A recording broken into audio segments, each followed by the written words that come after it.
literally have to crawl on all floors because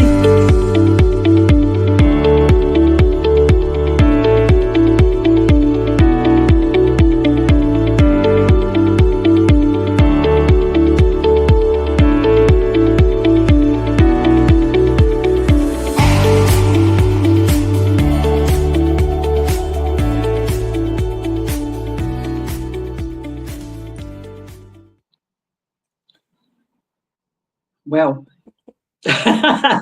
today is Tuesday, the 1st of September, and this is Real Talk with Simply Deez. Did you hear the word Real Talk? So Real Talk is me and Shelley, producer, we're going to carry on with our conversation because our guest isn't coming on for a little bit. Now, we're talking about way back when and some of the programs, things that your parents used to. My mum, wrestling, even to this day, wrestling. Tishy Thomas in the house at some stage will understand wrestling. I personally don't get it, but trust me, if you want to try and communicate while this is on, bearing in mind this is a replay, this is something you can stop and watch after I've gone. No. If you wanted to get from one side of the room to the other, you're literally on your hands and knees. If you dare raise your head, or your plaits were sticking up. yeah. It's going to be something. Get out of the way. You've had it. Can't see. See, for me in my house, it was pretty much every day. I didn't get to watch kids' TV programs when I came in from school because we lived with my granddad, and it was my granddad that used to watch the horse racing. So Channel 4 racing was on, and you couldn't stand anywhere in front of the telly or start talking too loud because he's got money on that horse. Yeah, don't you interrupt. It might only be 50p or £1, but he's got money on that horse. Or cricket. And then wrestling. No, we didn't do too much cricket. We did what we was just saying before because we were mentioning our girl Ticey with the boxing. Yes. We've got a lot of boxing in our family. My dad was a boxer with his brothers when they were teens up to early adulthood. And I do remember watching boxing with my mum when it used to be on like your ITV Sport. And Mum would be going with it and kind of, and you can see that of my little mum. But then I explained that when I watched Ticey, like way back, it went up with JP, and JP was surprised just how loud I can shout when I'm excited. And then you said, "Ask Will." I know. I don't know what kind of watershed is, people. I can say what I want. We can say what we want. So anybody who's watching, can anybody, me and Shelley just making all of this up, or does anybody understand or have a little idea of what we are talking about back in the day? Who's it? Was it?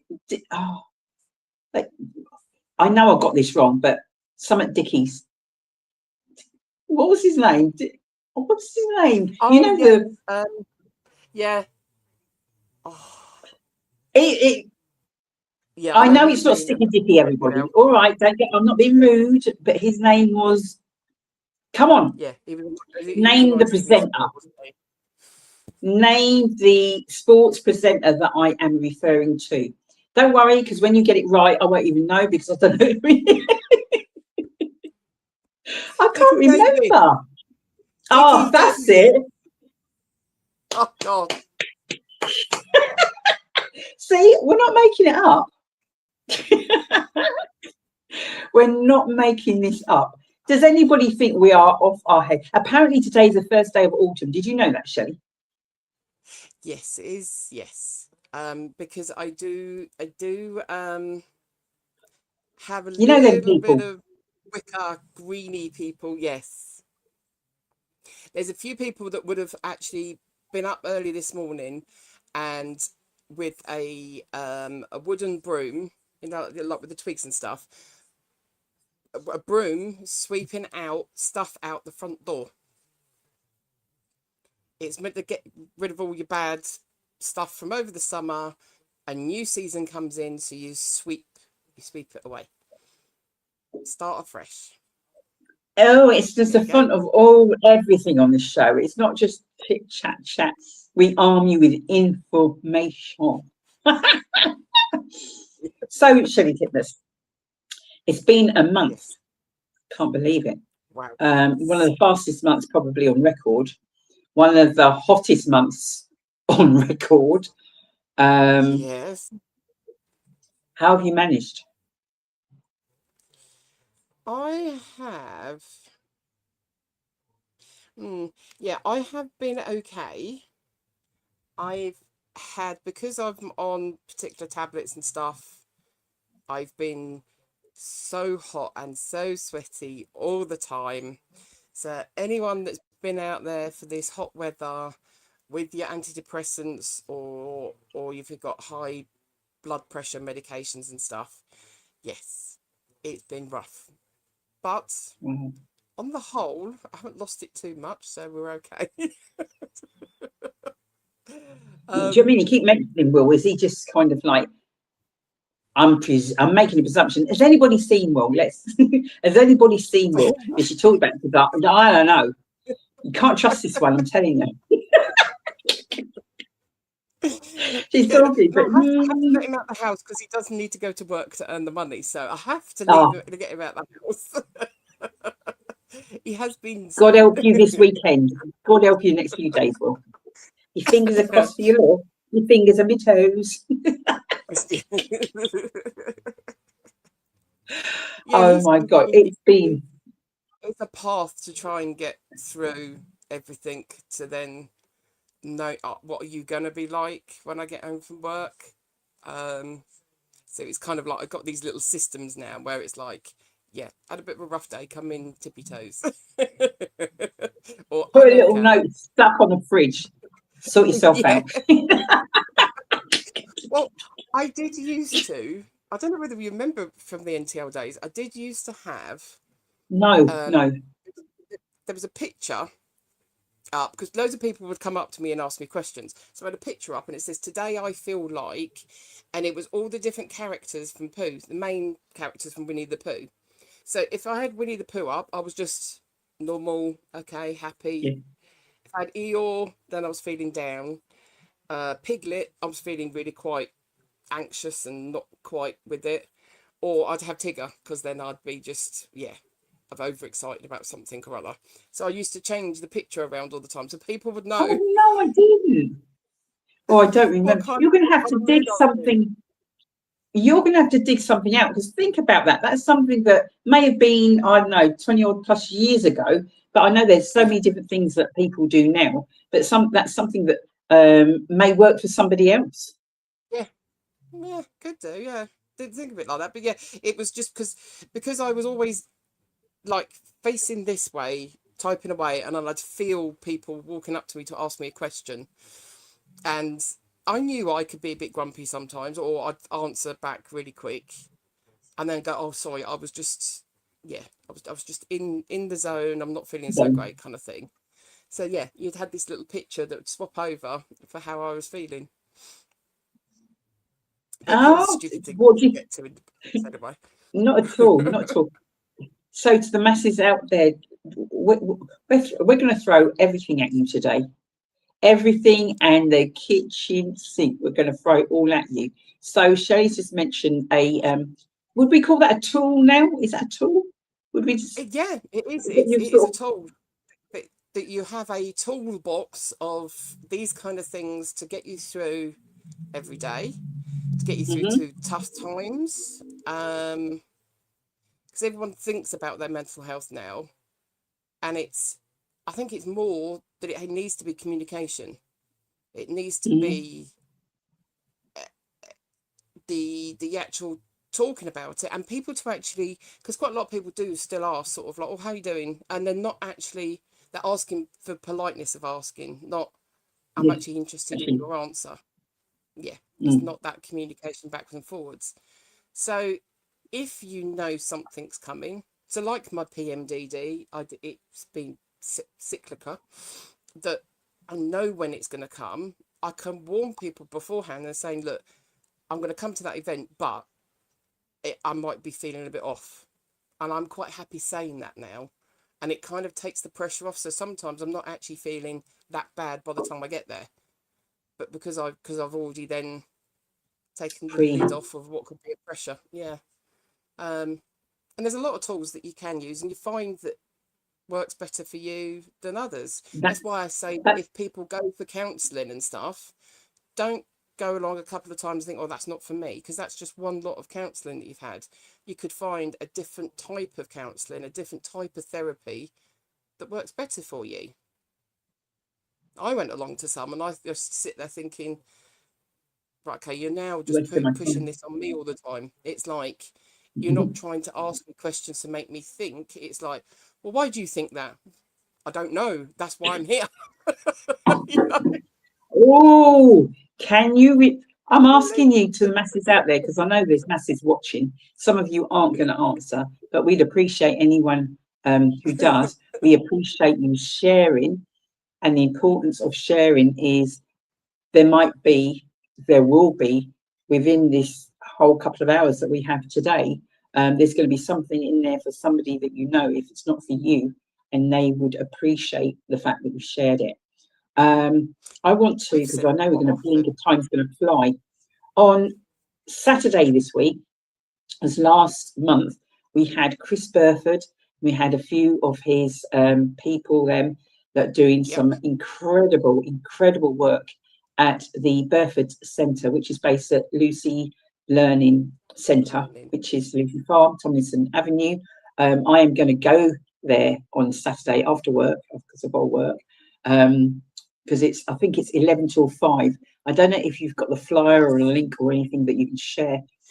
One of the things I was going to say, when it said about Lucy Learning, there's a few people in town that don't know where Lucy Learning is, because they believe it's still part of the school, because it does still look like part of the school, but it's not. No. It's difficult to describe. There is that where the zebra crossing is. So you've got the shops. If you go from the shops on your right, you've got the zebra crossing, and then you've got the turning that goes into where the building is. You're not going into the school. It's that whole of that left-hand side bit there that is, is it? Because it is difficult, and it's a lovely place, and a lot of people just don't get it. And I know quite a few people get confused with the Lucy Community Centre. Yes, because that's close. Which is slightly further. Yeah, it's just slightly further up.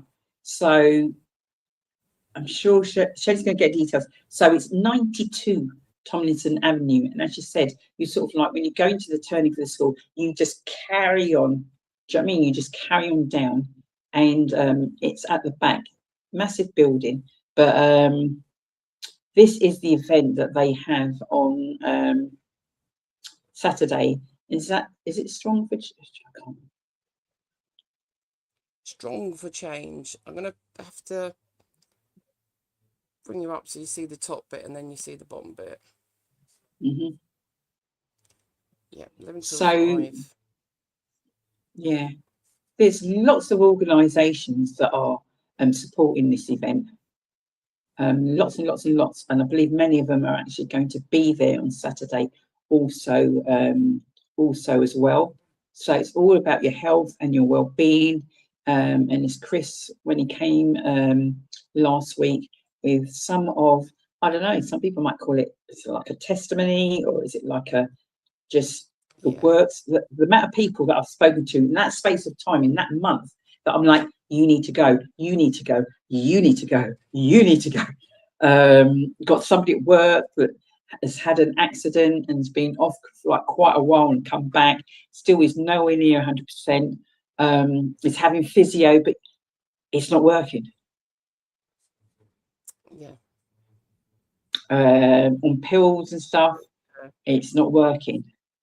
And I think sometimes when you're doing things and it's not working, it's just like anything else. If you're still doing the same thing and it's not working, you're going to get the same results. Something has got to change. I believe for this event, there was like the first 50 tickets were free. Like now, all they're asking for is a donation. Wow. So that doesn't mean you've got to pay 20 quid. A donation is a donation. There's not a donation that they would be grateful for, because when you go, you'll see some of the amazing work. I don't know whether or not, Shell, whether or not you'd be able to get, because there's a little video that they've got. Unfortunately, I didn't get to send you that they've got, sort of sharing some of the promo for this event, and it shows just some of the people that in terms of walking. I know we had on, well, they weren't on the show, but certainly in the chat, we had the twins who have just had a very successful event, I believe, at Luton Hoo over the weekend. Well done, ladies. Well done. It's anniversary weekend. It always is anniversary weekend. But I know Nikkei was talking about it today, and I've seen it all over social media. Everybody looked absolutely incredible. In terms of the event itself, I'm sure they'll be posting soon how much money they raise, and they're always raising funds for sickle cell. That is the charity that they raise funds for. And yeah, just very first class. So Chris and his team helps. There's so many people that have had strokes, people that have had different forms of injuries, that maybe you've kind of either written yourself off, so to speak, or maybe the hospital doctors, well, this is how it is and there's not much more that we can do. Please, if you can, get down there on Saturday. And the amount of times we say, invest in you. So if that's a donation, if that's let's say a £10 donation. On September 5th, 2026, the Burford Centre invites you to strong change. Found a... It sounds like it. And the trouble is, I can't stop it, and it wants to play. How far is it in? It's just started playing. Mental health challenges and other life-changing conditions. Try that again. Right. On September 5th, 2026, the Burford Centre invites you to Strong for Change, a powerful celebration of courage, No, resilience. I don't want to put it on the screen.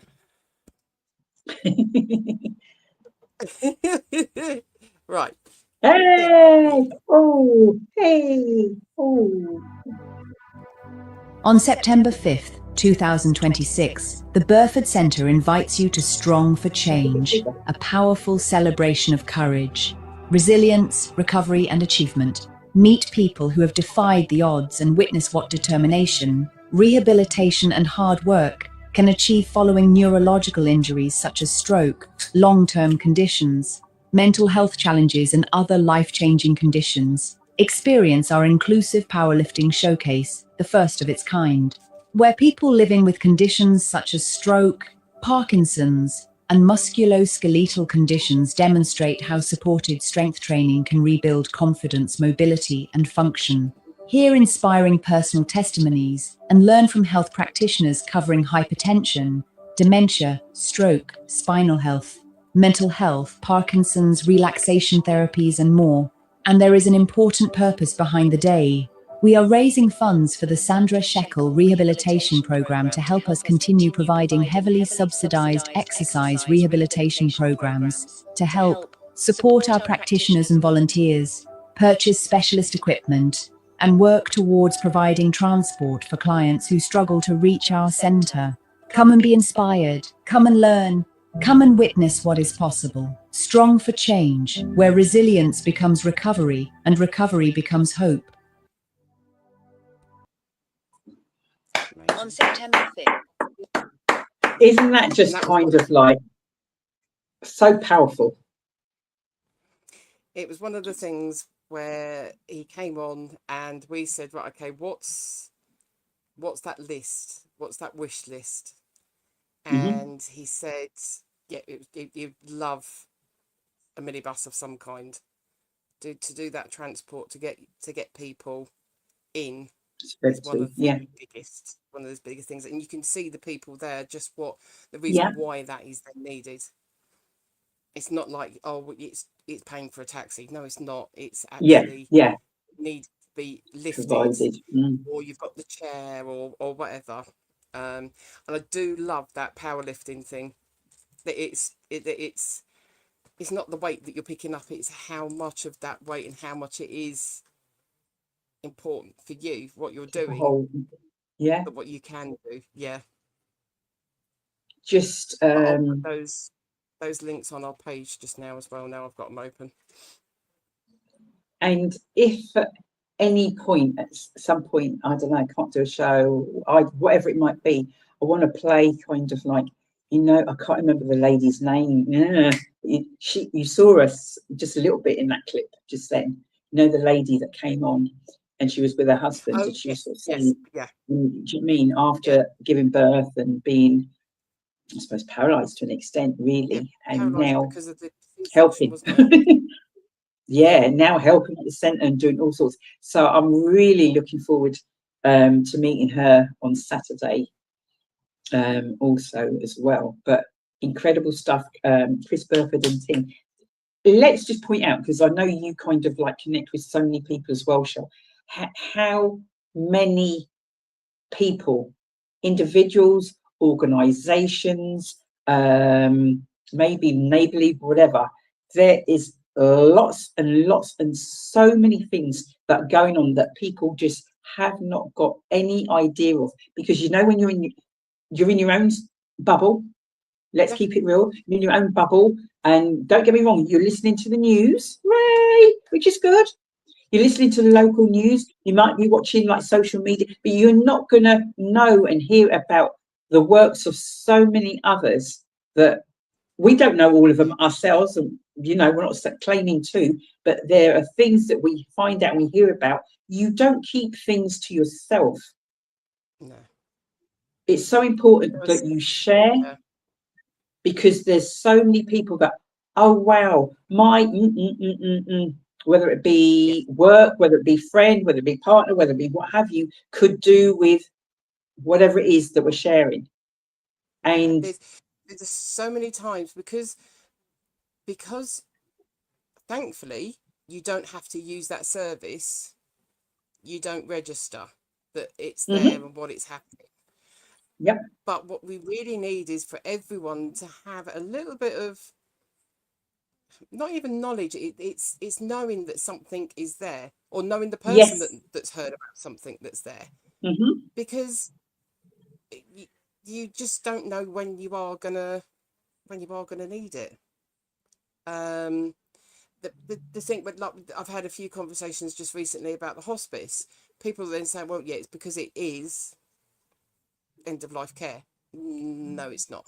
And that's one of the reasons why I reposted the video of the room being used that we saw when myself and Rita and a few others from the Irish Forum went up to visit. And it's rehabilitation for anyone to go in there. And similar to what Chris Burford's doing, it's not so much weights and stuff, but it's to make sure that you're living the best possible life. It's not just the end of life. It's the whole building is about life and respecting that life. Unfortunately, if it was to then come to the other end.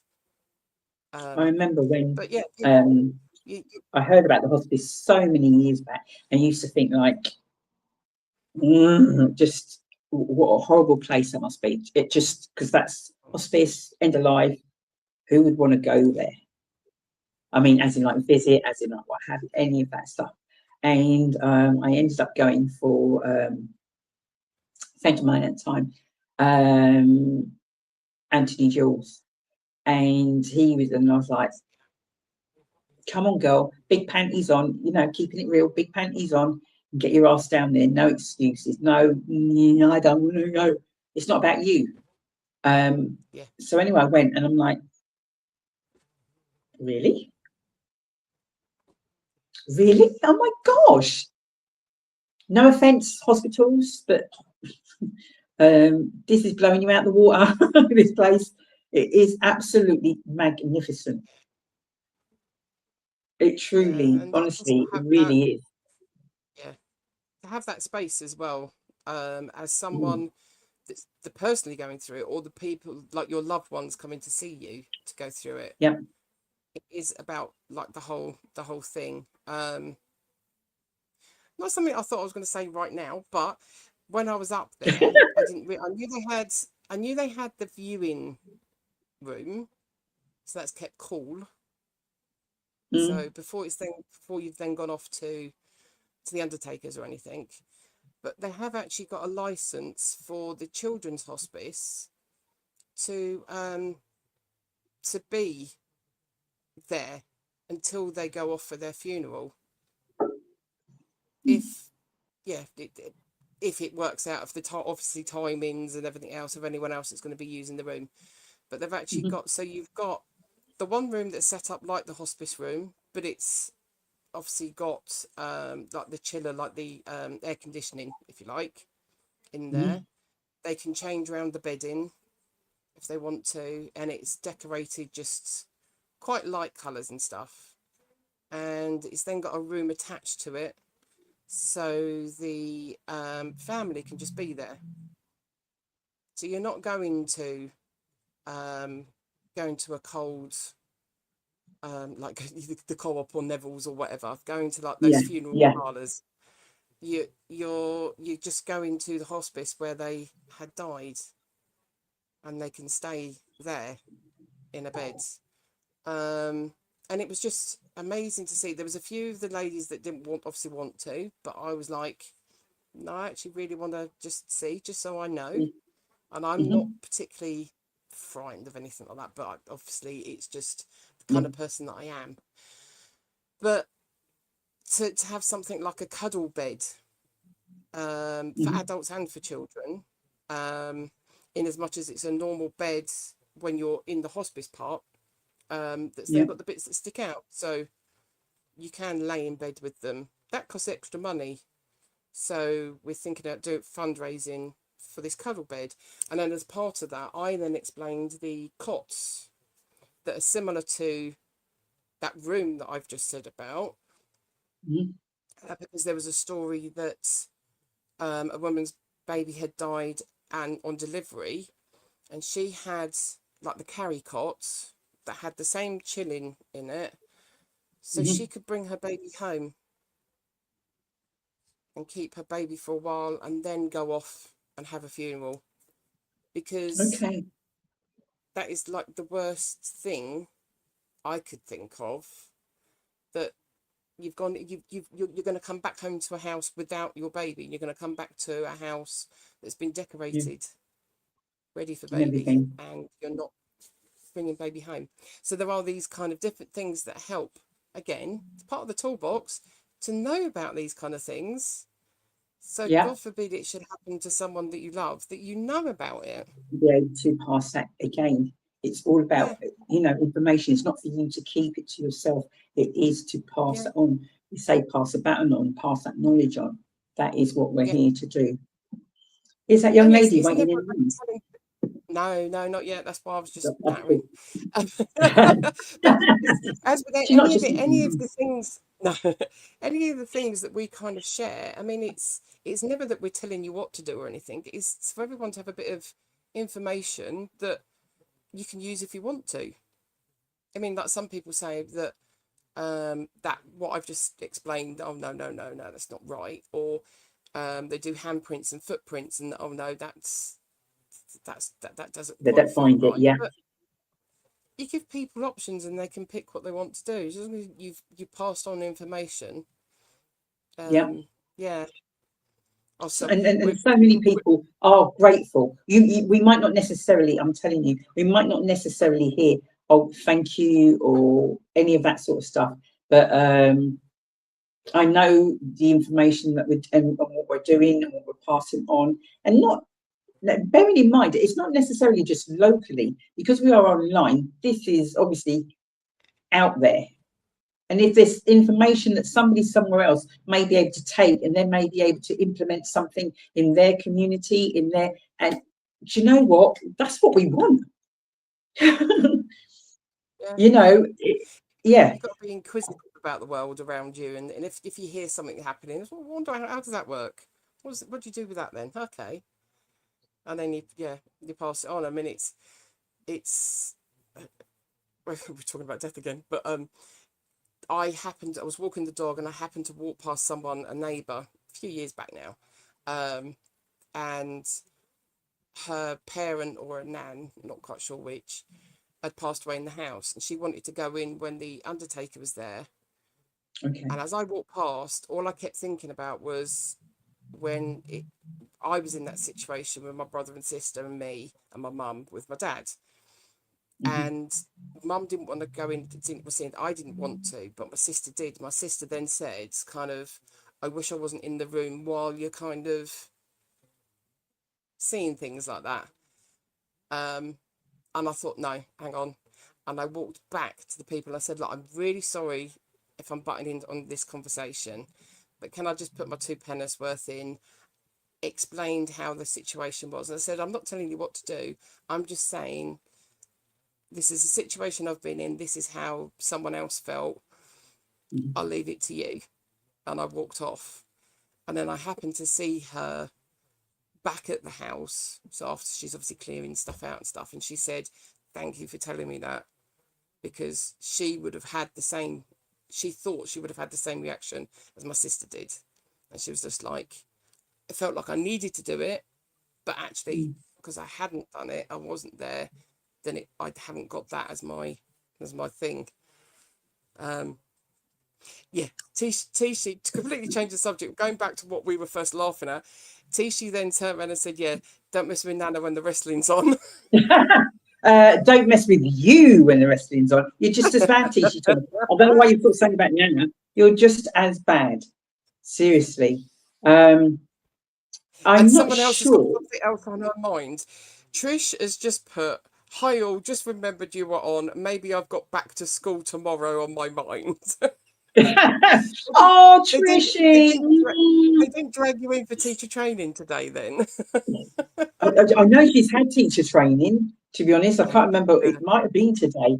That, I don't know how long they had. Is it 6 weeks? Is it longer than 6 weeks? You tell us, Trish. But it has gone super fast. Yeah. Good times are over, girlfriend. Good times. Good time is not time. your own. Yeah. Has Tishi sent you anything? Yes, Tishi has. Yes. Has she? Can you? And if we get chance, we'll feed it again. But just because normally we kind of either rushing it or thinging it, let's marinate it. Let's thing on it, and then we can throw questions to her about it. Yeah, because I did turn around. She said, "Did you? I've just sent you my update," and I says, "Oh, I almost started reading it." And she goes, "You can if you want." I went, "No, I read it as I read it out because I don't want to know." Yeah, exactly. Because that way, then it's like kind of it's so much better that way, isn't it? Because people think like, "Oh, you've read it." I'm thinking like, I haven't. So you don't know what she's been up to. I did get a little bits of a knowing because we've been watching the 2-pack trial thing. So yeah. Hello everyone. Since the last show, life has been good. I had my hair braided and it took 5.5 hours. Oh, no. My carer and I went to the Leicester Arms for lunch on her birthday and it was really nice.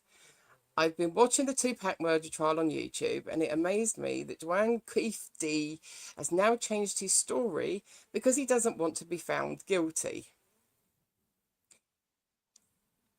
I haven't actually had the conversation with her today, so I don't know. I presume she knows what the all the announcements were late last night.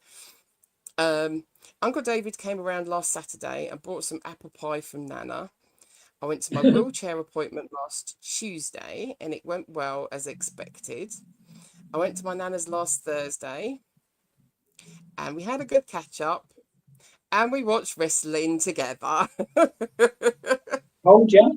You lot think I'm Is it- lying. I ain't lying. I don't have to lie. TC Thomas and my mum, her Nana, wrestling. They're like Can that. you imagine the noise in that front room while they're shouting at the telly? Yes. There's no point. There's no point going when they're watching that. It's like you're in the way. You've got an emergency to share. Don't care. Don't give a shit. See ya. Bye. Uncle Joe brought us fish and chips for dinner, and Auntie Dee came round. And I Dad didn't know came they on had Friday. tickets. There was surplus, and Oh, I is got she them. not part of the fish and trips? My dad came round on Friday and bought me some bits before he went away on Saturday.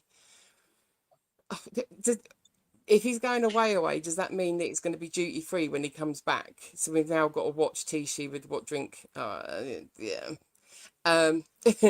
Is there any way to stop squirrels from digging up my flowers? That's a question she's asked for everyone. That's throwing it out to the And masses because she did ask me this. Yep.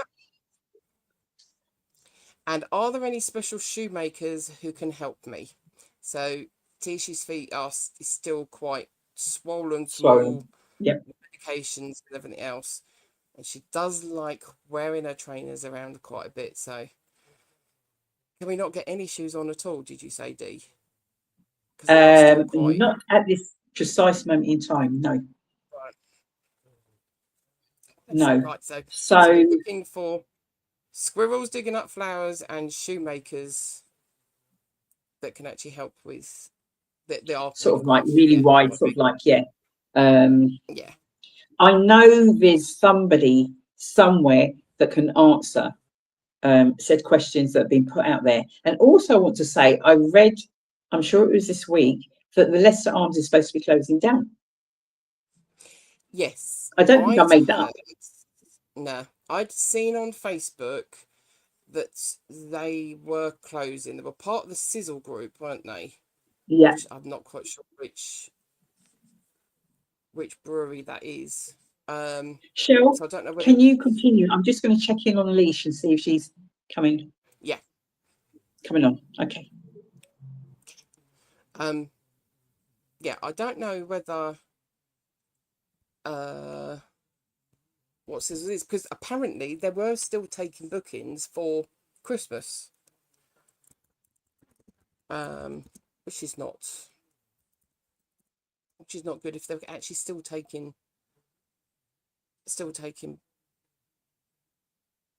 bookings. And I can't see anything online again about it. Hi V. Oh, so you did go in for 2 hours trading today. Training on what? That's what always makes me laugh. I always think that they do training. Anytime that my mate went in for her teacher training as a teacher, half the time I'd get a message, can you bring up? And we'd end up doing boards and everything in the room. Yeah, I am. What did I say, Tishy? I don't know what I said that you agree with it. Like, yeah, I am. Yes. Hi V. Right, so Deez just popped off if you've just now joined us. Just to find out one of our guests is going to be, because we are tonight talking about our two big events that are coming up. So we have our special screening of Milestone. So we're going to have Victor on. So it's his original play that's then been transferred into a film. And it's all about him coming over, well, not him, a character that he's made up coming over, but he's used part of his stories and people around him to make this character come over from Windrush, and then how he's actually then integrated into where he was then living, which I'm sure was Leicester. I can't remember now. And then we're going to have Leash on because we're going to be talking about the Black Bookcase. We're bringing the Black Bookcase back this year, back at Sixth Form College. Can get tickets online. We've got the details in our comments and on our pages and everywhere else. Tickets are going to be free, so it's free to enter. And there is going to be not only sort of like all the vendor kind of stuff, so like the booksellers, authors, publishers, illustrators. There'd be the arts and crafts, so there'd be the like the clothing side of things and those kind of bits and pieces. And also then, because we're doing it with Readerware, they're actually then going to be doing some of their live podcasts. So yeah, all a bit of everything. So Tishi said that Leicester Arms has closed down for good. She's put is. It hasn't long been. Oh, is right. I can't find officially online. It's all the gossip kind of stuff, but they didn't mention anything, and they didn't, and they were still taking Christmas bookings. So I don't know. When it hasn't that long had an update kind of thing, refurb stuff. Oh, and Trish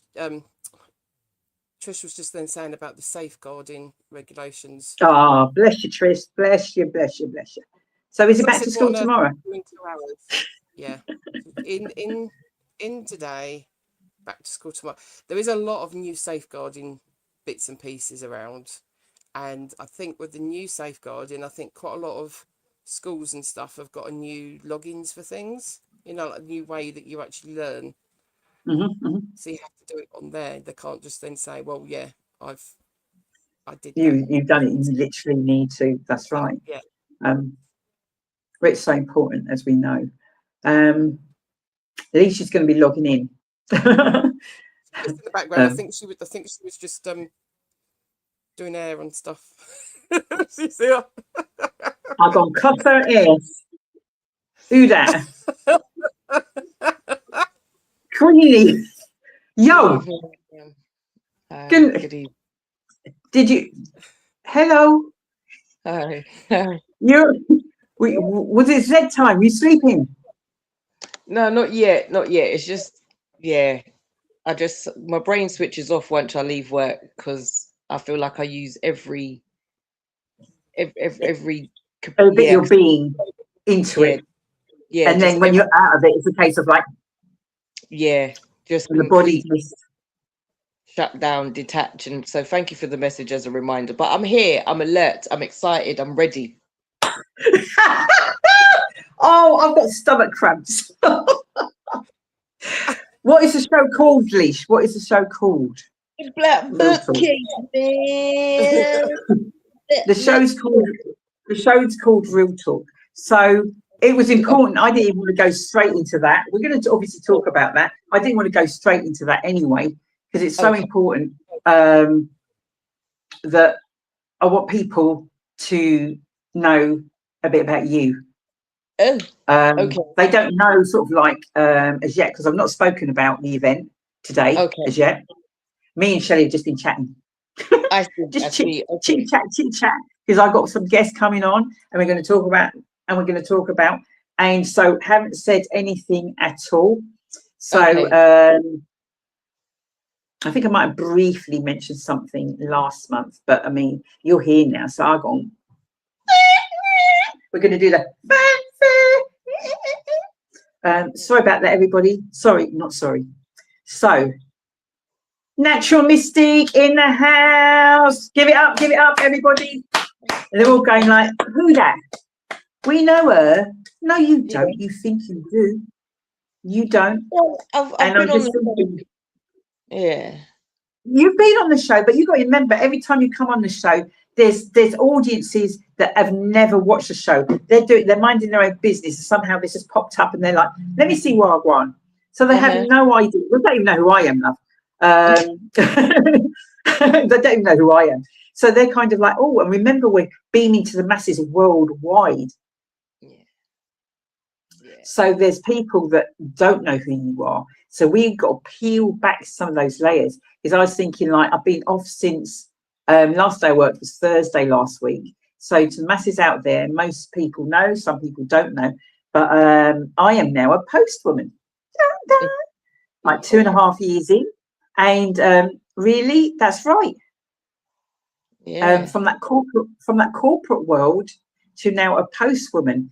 And I can't remember what I was on the other day, and I was sort of saying how it was LUR actually, and how people have sort of said, like, look at her, downgraded. Oh, excuse me. Upgraded.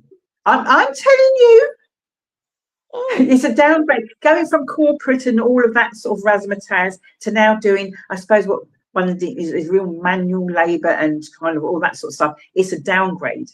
No, but so I was so glad. So I was so glad you were coming on, and I was like, we gonna tell them how it's just a whole new world. And seriously, as in like that world, I can't see. So I can't see you stepping back in it. Yeah, I think Yes.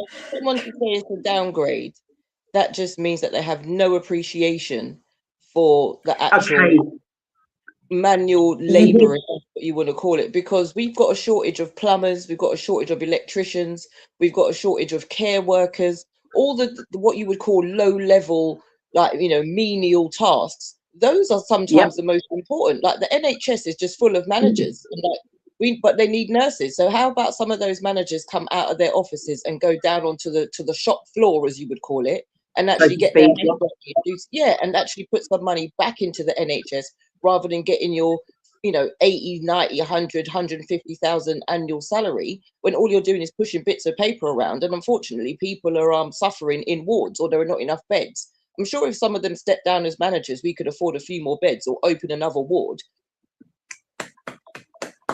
So that's just hospitals. So how do people get their mail who can't leave the home, who have to rely on the postal service, if we don't have post people out there doing what we were so proud of, because it has the royal crest on the vans? That used to be like, how many countries have modeled their postal service off of the back of how the UK like, what are we doing here? Manual what? I drive a bus. Don't get me started, because how would help a lot of people travel if it weren't for me getting out my bed at 5 o'clock, 4 o'clock, 3 o'clock in the morning? Because they don't know what you do. They don't know what you do, remember. So tell them. I came out of corporate many, many years ago, more than a decade ago. I worked in care. Then I realized how low paid but high skilled those people have to be to put your personal feelings aside and deal with people who are ill, end of life, respite, deal with their families, reassure them, look after them like they're your own parent or relative. Even better, because you're being paid to look after them. You're not being paid to look after your relatives. Do you know what I mean? Feeding, changing, washing, literally like running a whole hotel service. So we need to really give people credit where it's due for doing these so-called low-level jobs or low-paying jobs, because they're the ones who are the backbone of the force of the labor of the workforce out there at the moment. Do you know what I mean? Qualifying to become an electrician, I was a BT engineer for 3 years, climbing poles in all weather, rain, shine, snow, digging trenches, doing whatever it is. And again, how would we even talk on the internet if we didn't upgrade from our Wi-Fi services from copper to fiber to this? Like, let's not do that, people, man. Let's not push people aside. That's right, Veronica. Shortage. And it's all a case of who's going to do these roles, and it's not for who's going to do them? We're not supposed to do them. We're not supposed to do them. We're supposed to, or as I sort of said, it's like somebody said, do you know what I mean? It's lower level and it's kind of beneath me, and what am I doing? And not to my face. Not to my face. Not to my face. I bet your health is better though, because you're. Oh, I said on the show that I did, it was a few weeks back, it was with Lenny on LUR, and I said, whilst I said like it's a downgrade, I said they're looking at it as a downgrade. I'm looking at it as an upgrade.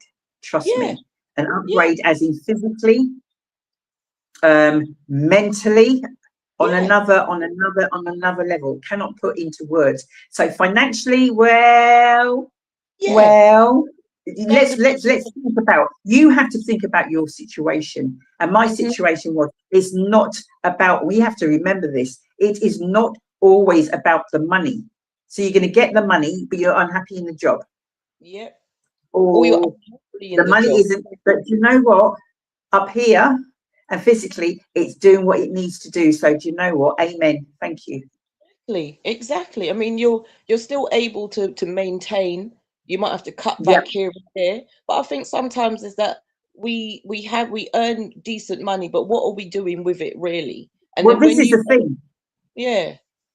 You know, when you earn slightly less, it makes you look at why you're spending, what you're spending on, your budget different. You know, you might not be able to go on 4 holidays a year, but you might be able to still do 2, and you'll value them more because you know that you've worked. That appreciation.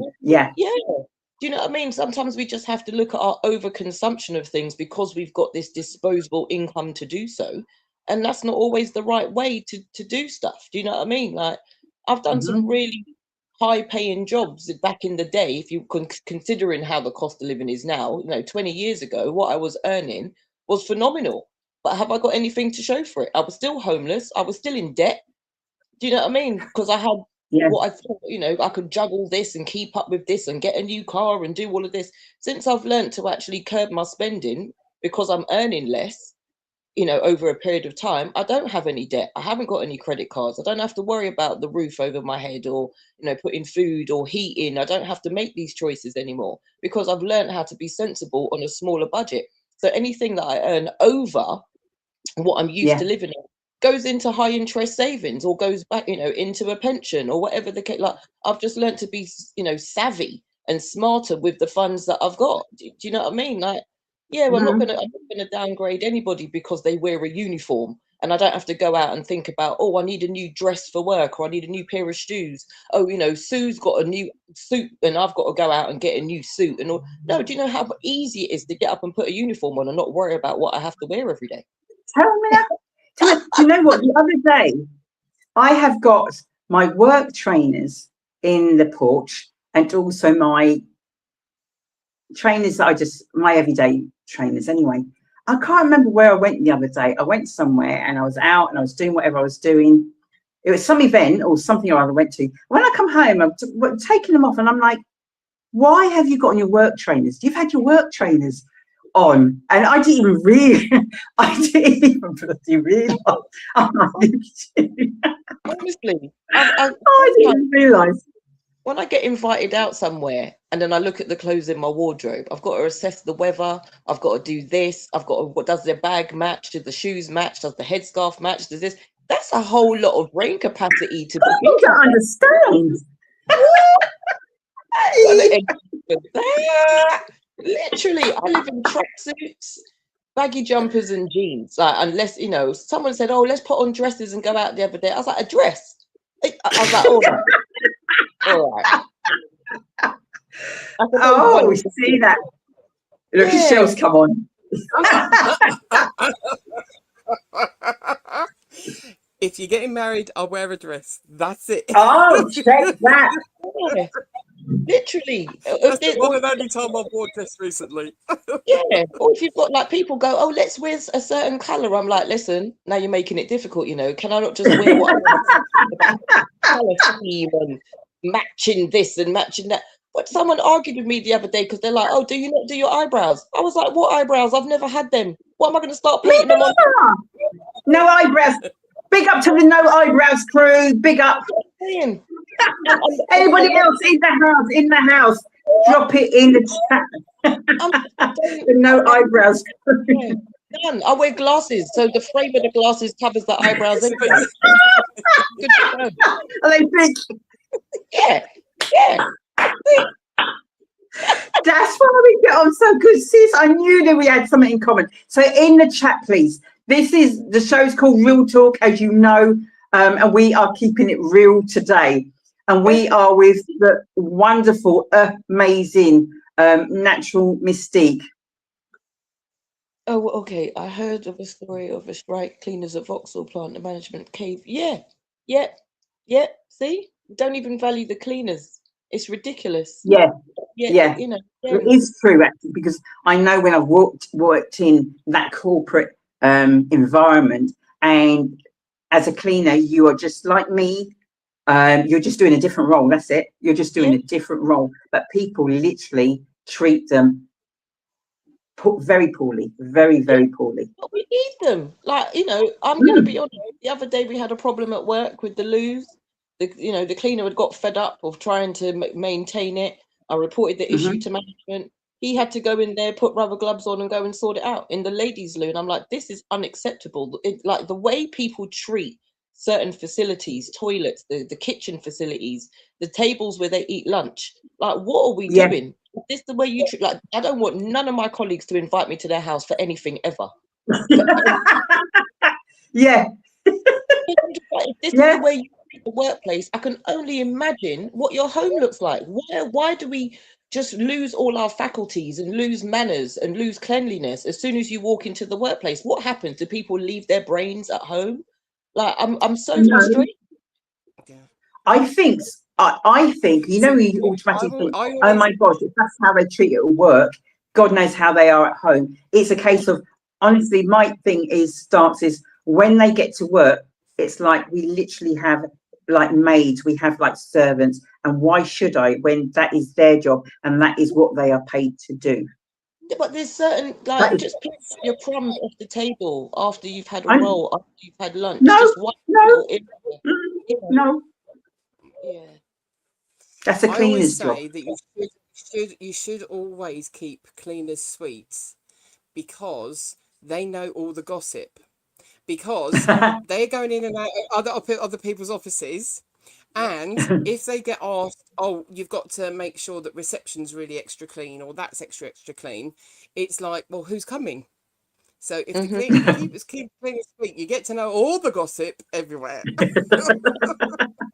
That is it. And to be honest with you, when I worked for the pharmacy during lockdown, oh my gosh, I remember. Yeah, I knew that I was the only person that some of those people saw once a week because they didn't see anybody else. They didn't leave their houses because they were scared. I was the only contact they had. I became the face of my local town because everybody knew me at this point. I would dress up at Easter, at Christmas. I was a Christmas pudding. I was an elf, just to bring a smile to people's faces. But if you think of yourself as a post person, you might be the only person that somebody sees once or twice a week delivering their letters. The carers that come into homes, they might be the only people that people at home or are bedbound or whatever it is. They don't see people. We are so front line in what it is that we do. We're essential. Like I said, there'll be people who can't get to school, they can't get to work, they can't get to their appointments purely because that bus is not on time or the bus is early and it's left 5 people behind. A lot of people just don't think of. It's not like I care about what I do. I have a certain level of respect for what it is that I do, and I'm a community person. I represent a company, but I also represent Black women. But I also represent a whole community of people. Do you know what I mean? Without me, people can't move. Without you, they can't stay on top of their bills, or they can't receive that check that they've been waiting for, or whatever the case may be, or that important letter about a will because some passed, or whatever the case may be. Do you know what I mean? It's not always a negative thing. It can be a positive thing to receive a letter in the post. It can be a positive experience to your bus driver greet you. How you doing today, love? Oh, I'll wait for you to sit down because I know you're a bit unsteady on your feet. Please don't stand while the bus is moving. Wait for the bus stop. Little things you don't realize that can make or break a whole community of people. It really can. So if anybody wants to look down their nose at the people who are not sitting in offices, then so be it. But do you know what? Stay in your office then, if that's the case. That's where you're supposed to be. But make sure that when that survey comes through, it says, oh, how did your customer services agent do today? Because you're in an office, you better be doing a damn good job. When it's 45 degrees outside and it's nearly 50 degrees on my bus, and I've got no air conditioning. The passengers have got no air conditioning, but you're sitting in an office with a desk fan or AC in whatever clothes it is you want to wear. Because don't even get me started on the way people are dressing right about now. But yeah, please don't criticize. Yeah, please don't criticize that the bus driver's not happy right now. Do you know what I mean? We're also dealing with real life. I get up at 2:30 in the morning to start my shift at 4 o'clock. So I might not be the happiest person at 11 o'clock or at 1 o'clock because I'm tired. Do you know what I mean? I'm hot. I'm frustrated. I don't want to. I like what I do, but some moments I don't want to be here. Do any of us want to work? No, but we got it. That's it. That is it. That's my rant over for the day. That's not even a rant. That's just like the show's called. It's just real talk, and it's great that you're on and that. You know, I could say something, but like, yeah, but you've got somebody else in that sort of like field, and it's not your typical field that you'd have a black woman. Do you want to read that? Yeah, it says, in my 20s, I worked for a big insurance company, and then after work, worked as an office cleaner. Did this to earn extra money to purchase first house. Had to be done. See? I mean, I've worked in warehouses. You know your meal deals? I used to work in the fridge and pick the sandwiches, the yogurts, and the drinks for your meal deals for that extra money. Sometimes you got to do what you've got to do to get by. Well, I'll take you back a little bit further. How do you think way back when those tea bags get into those boxes? They come down off a conveyor belt. Yeah. And you then lids. And that's what I was doing, packing tea bags, also packing cheese, you know, the processed cheese, the slices. So literally in a cool refrigerator. Don't do cold, even though I'm posting that. Don't do cold. You do what you have to do. So you should never, because you just never know, right? Honestly, you just never know. VHS videos when that you used to buy back in the day, yeah? So you know it's got like a sleeve of the advert of the movie or whatever it is of the video that's inside. That's a human that you do that. I used to stand there and the quota they would give you of how many of these sleeves you've got to slide into these video cases in a shift. Listen, like I've got the most nimble fingers going, man. Trust me. Once you find your rhythm, you just keep. People don't know. People don't know. List your jobs. Let me just very quickly list your job that people don't know, that we wouldn't know that you perhaps done all those moons ago, but to think now you'd be like, but do you know what you did because you did what you had to do? Yeah. There is not one industry that I haven't worked in. Let's just put it that way. I've literally worked in retail.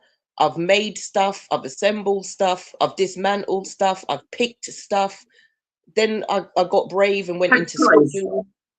I've done absolutely everything. There is not, in fact, I was a cleaner with my mum for Marks and Spencer's for a while. I've done absolutely everything at some point. I started working at 9 years old. Yeah. And people are like, what? Why was you doing that? Because I wanted to know what it was like in the real world. I had an opportunity to look after a stall at Camden Market while somebody went on maternity leave. I learned to make jewelry. I learned how to handle cash. I learned customer services. I learned banking. I learned stock control. I learned so much. And all of these I realized later in life were transferable skills. Everything that I've ever learned, I can just go, oh, I can adjust that. I can move that over there and go into that field. I've been driving for 30 years. Now I've kind of gone, oh, what was it like to drive a bus? Let me go find out. Do you know what I mean? Like, and I've learned things that I can actually, if I wanted to, I can pick up, go and learn another language or move somewhere where they're English speaking and still survive. And you've got those, yes. Yep. That is exactly it. Do you know what I mean? I think, and that's what that is what I value in life more, is that I'm not like England as such, or London or Hertfordshire or Bedfordshire or wherever it is. It's not holding me here. I'm here because I've got family here more than anything. That's why I'm still here. But if I'm in a fortunate position where if I wanted to sell up everything in my house and jump on a plane and immigrate somewhere and go and live somewhere else, I could do so, because I know that I'm going to bring value, hard work, dedication, and I'm going to contribute to whatever community it is that I'm part of, no matter where I am on the planet. Ooh. Oh, loving it. Do you see that? That's packed pies. Yeah. Work for extra cash. Yeah, man. See what I'm saying? Biscuits. I used to live around the corner. Yep. Yeah, from the to see seeing biscuits. I lived around the corner from McVitie's when I lived in Stonebridge. So I'd wake up every day and just smell biscuits cooking. Like I was a biscuit Oh, fiend. wow. I loved biscuits. And then eventually I went round there for work experience. Do you know what I mean? It's like I'm a qualified engineer, I'm a qualified electrician.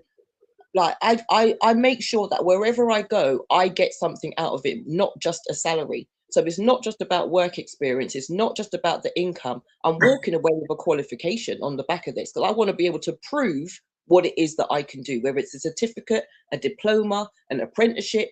I don't care what it is. If you're recruiting black women over the age of 40, now I'm 50, but if you're recruiting, I'm applying. By the way, we had some birthdays. Your birthday was the other day. Sandra Moore's birthday, missed that. Helen's birthday. The Simply Deez crew. Big it up, big it up, big it up. Birthday, strong blessings to you all. So at 50, you seem to be just slaying, sister. Seriously slaying. You know that when you first met me, what, 6, 7, 8 years ago, I was probably one of the most broken, depressing, miserable people that you would have met. There was a lot going on, couldn't figure it out. And then something clicked. I had a few people in my life that kind of said certain things or helped me do certain things. And, you know, some of them aren't in my life today, but I'll never forget their contribution. Do you know what I mean? In that sense, in regards to how they helped or what they did and that sort of thing. And then I just realized is that once I lost my mum, then I lost my dad. And I kind of went, this is not how they would want me to live. And now I get up every day and just say, thank you for breath. That's it. I can do something every day. Everything my mum's ever said to me has come flooding back. Like I sound like her. I repeat things she used to say.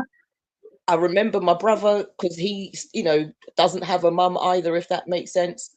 And then when my dad passed, now all the stuff that he taught me, mechanics, how to look at my car, my brother looked, me and him, we tinker with that. We change brakes, we change oil. Like we've got all of these things that we do together. I was saying to someone recently that both me and my brother have a sewing kit and a toolbox because the sewing kit's from my mum and the toolbox is from my dad. Do you know what I mean? Oh, yeah. So we do things, we hang on to the stuff that they taught us. We pass that on to my nieces and nephews. We live with them in our hearts. There's always a part that will always be broken, but there's always a part that will always belong to them.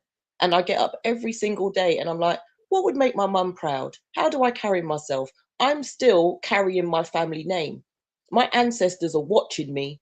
What am I passing on to the next generation? Do you know what I mean? And that's like, I walk with that stuff every single day. And yeah, there are moments that I miss her, but I spend more moments laughing and enjoying the memories that we created that fill the gap of missing her. Do you know what I mean? Or missing my dad in that sense.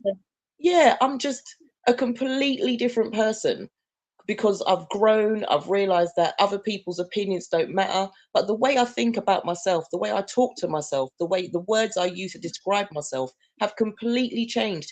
And I've been to therapy and I will not knock it. At first I thought, oh, maybe not, but I found the right therapist. That's what it boiled down to.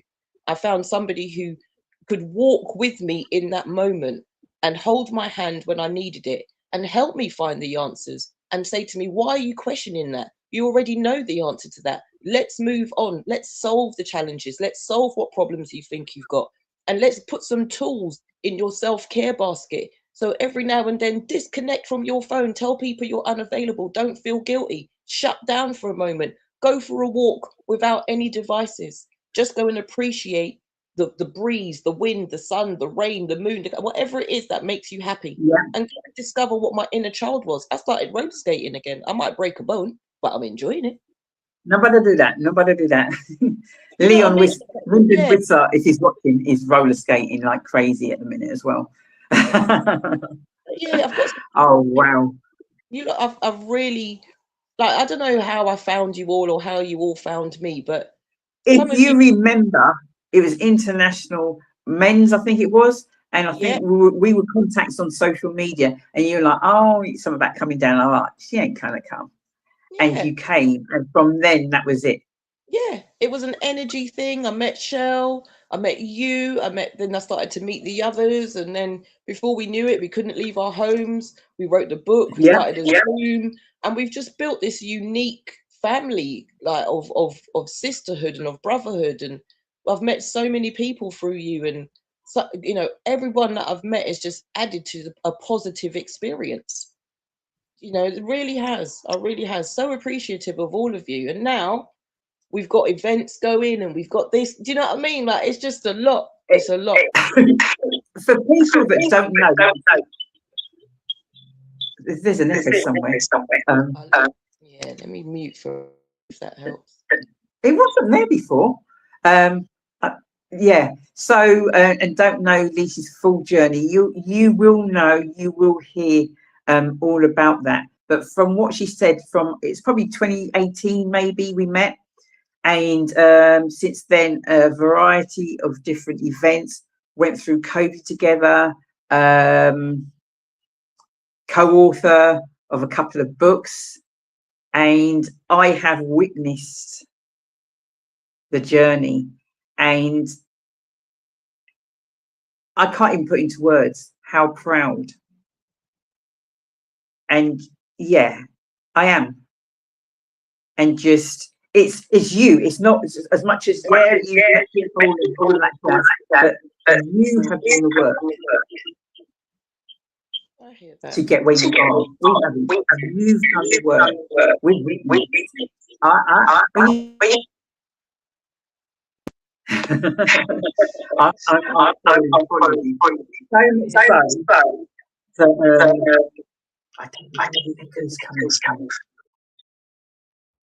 Hello?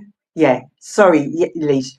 Just when you talk, I'm going to go on silent just to ensure that doesn't happen. But what I want to say is we're going to talk about now. I know people are going like, really? We're going to talk about now my baby. And let's not get this twisted. Somebody Google, even though I already know the answer, the British Black Book Festival. When did that start? Put it in the chat. Find the information and put it in the chat. So the Black Bookcase founder started 2019. That was before the British Black Book Festival. Don't get it twisted. So we are back. Bigger. How can it be? Oh, yes, it is. Bigger and just so much more. As well as we're at Sixth Form College, Saturday, the 17th of October. All the information is going to start flooding out from now. Your job, all you guys that are watching, your job is to share that information. Your job is to attend. Your job may be even to exhibit. So with all of this, you have to have somebody. We've got the theatre space now.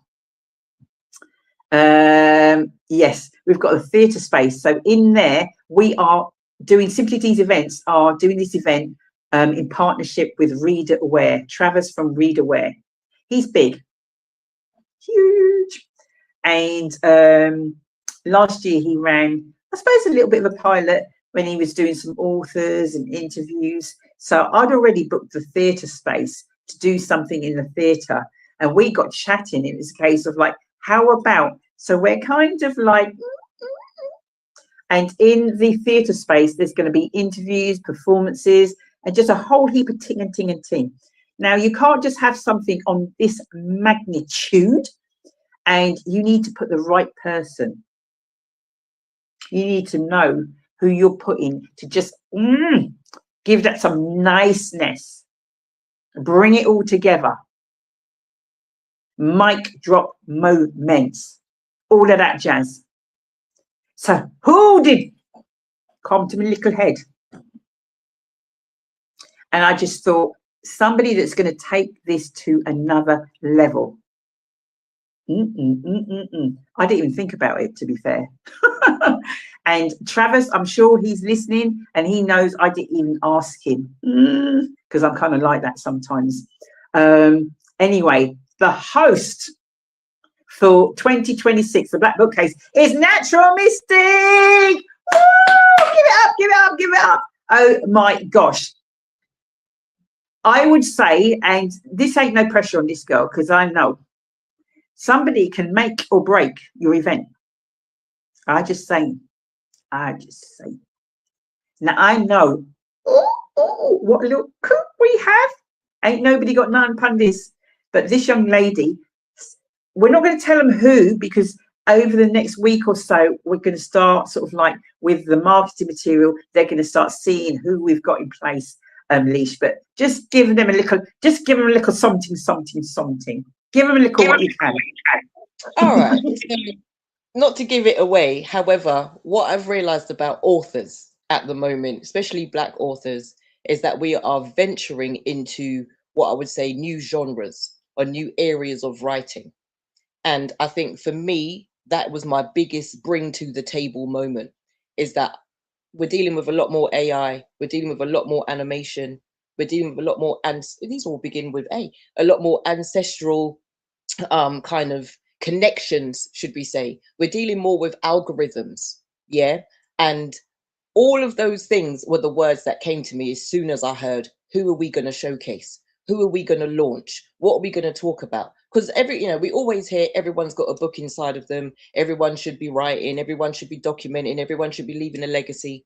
And I was just like, that's all very well and good. I applaud anyone, including myself, who's actually written and published their works, whether it be via a major book selling platform, not sponsored by them, so we're not going to mention them name, or if it's your own if it's your own website, which takes a lot to build, to promote, to market.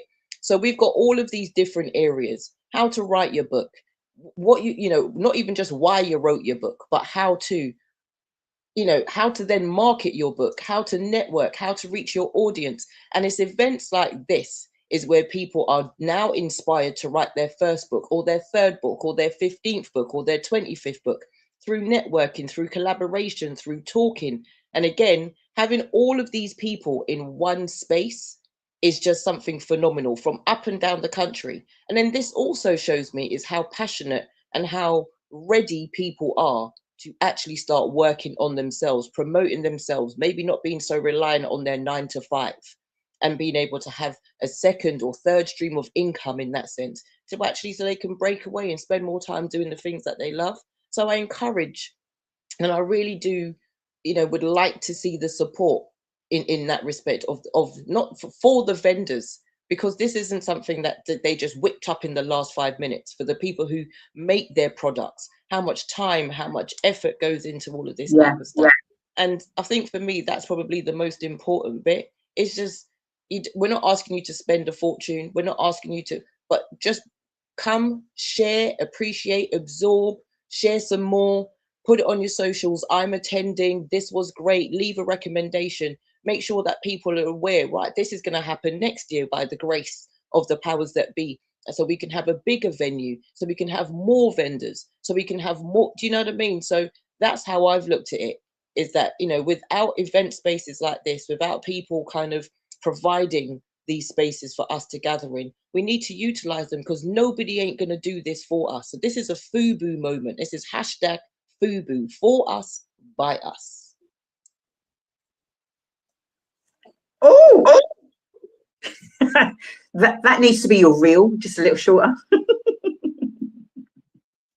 Just a little shorter, but yes.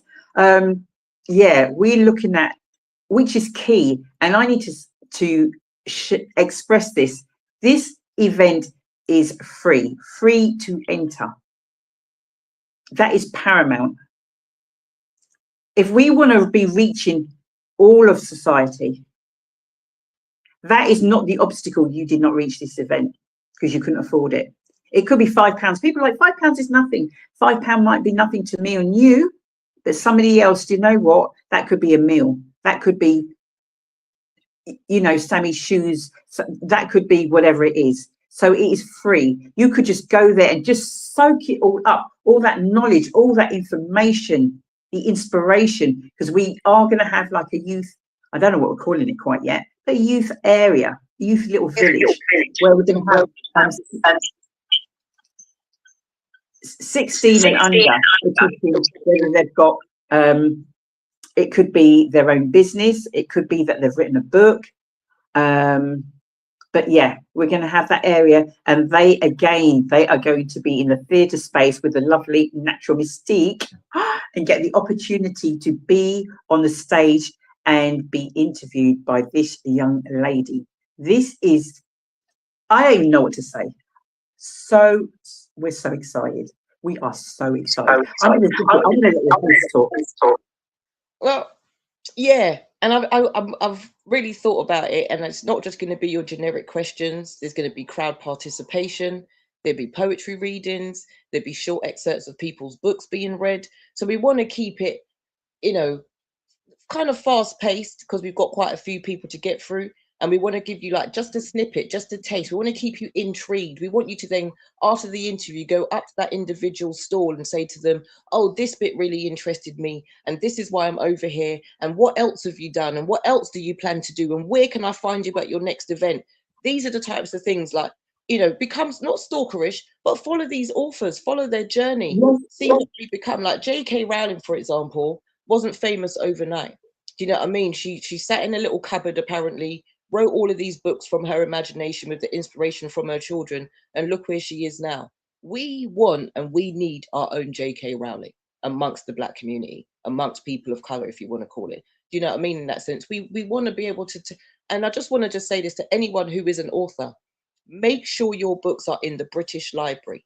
You send 6 copies of your book to the British Library, okay? And that's you in a library for the rest of not just your life, for the entirety of the Black, of the corner, cultural awareness, history, whatever genre you fall into. But it just means that your legacy will live forevermore. I don't have children. I won't have children.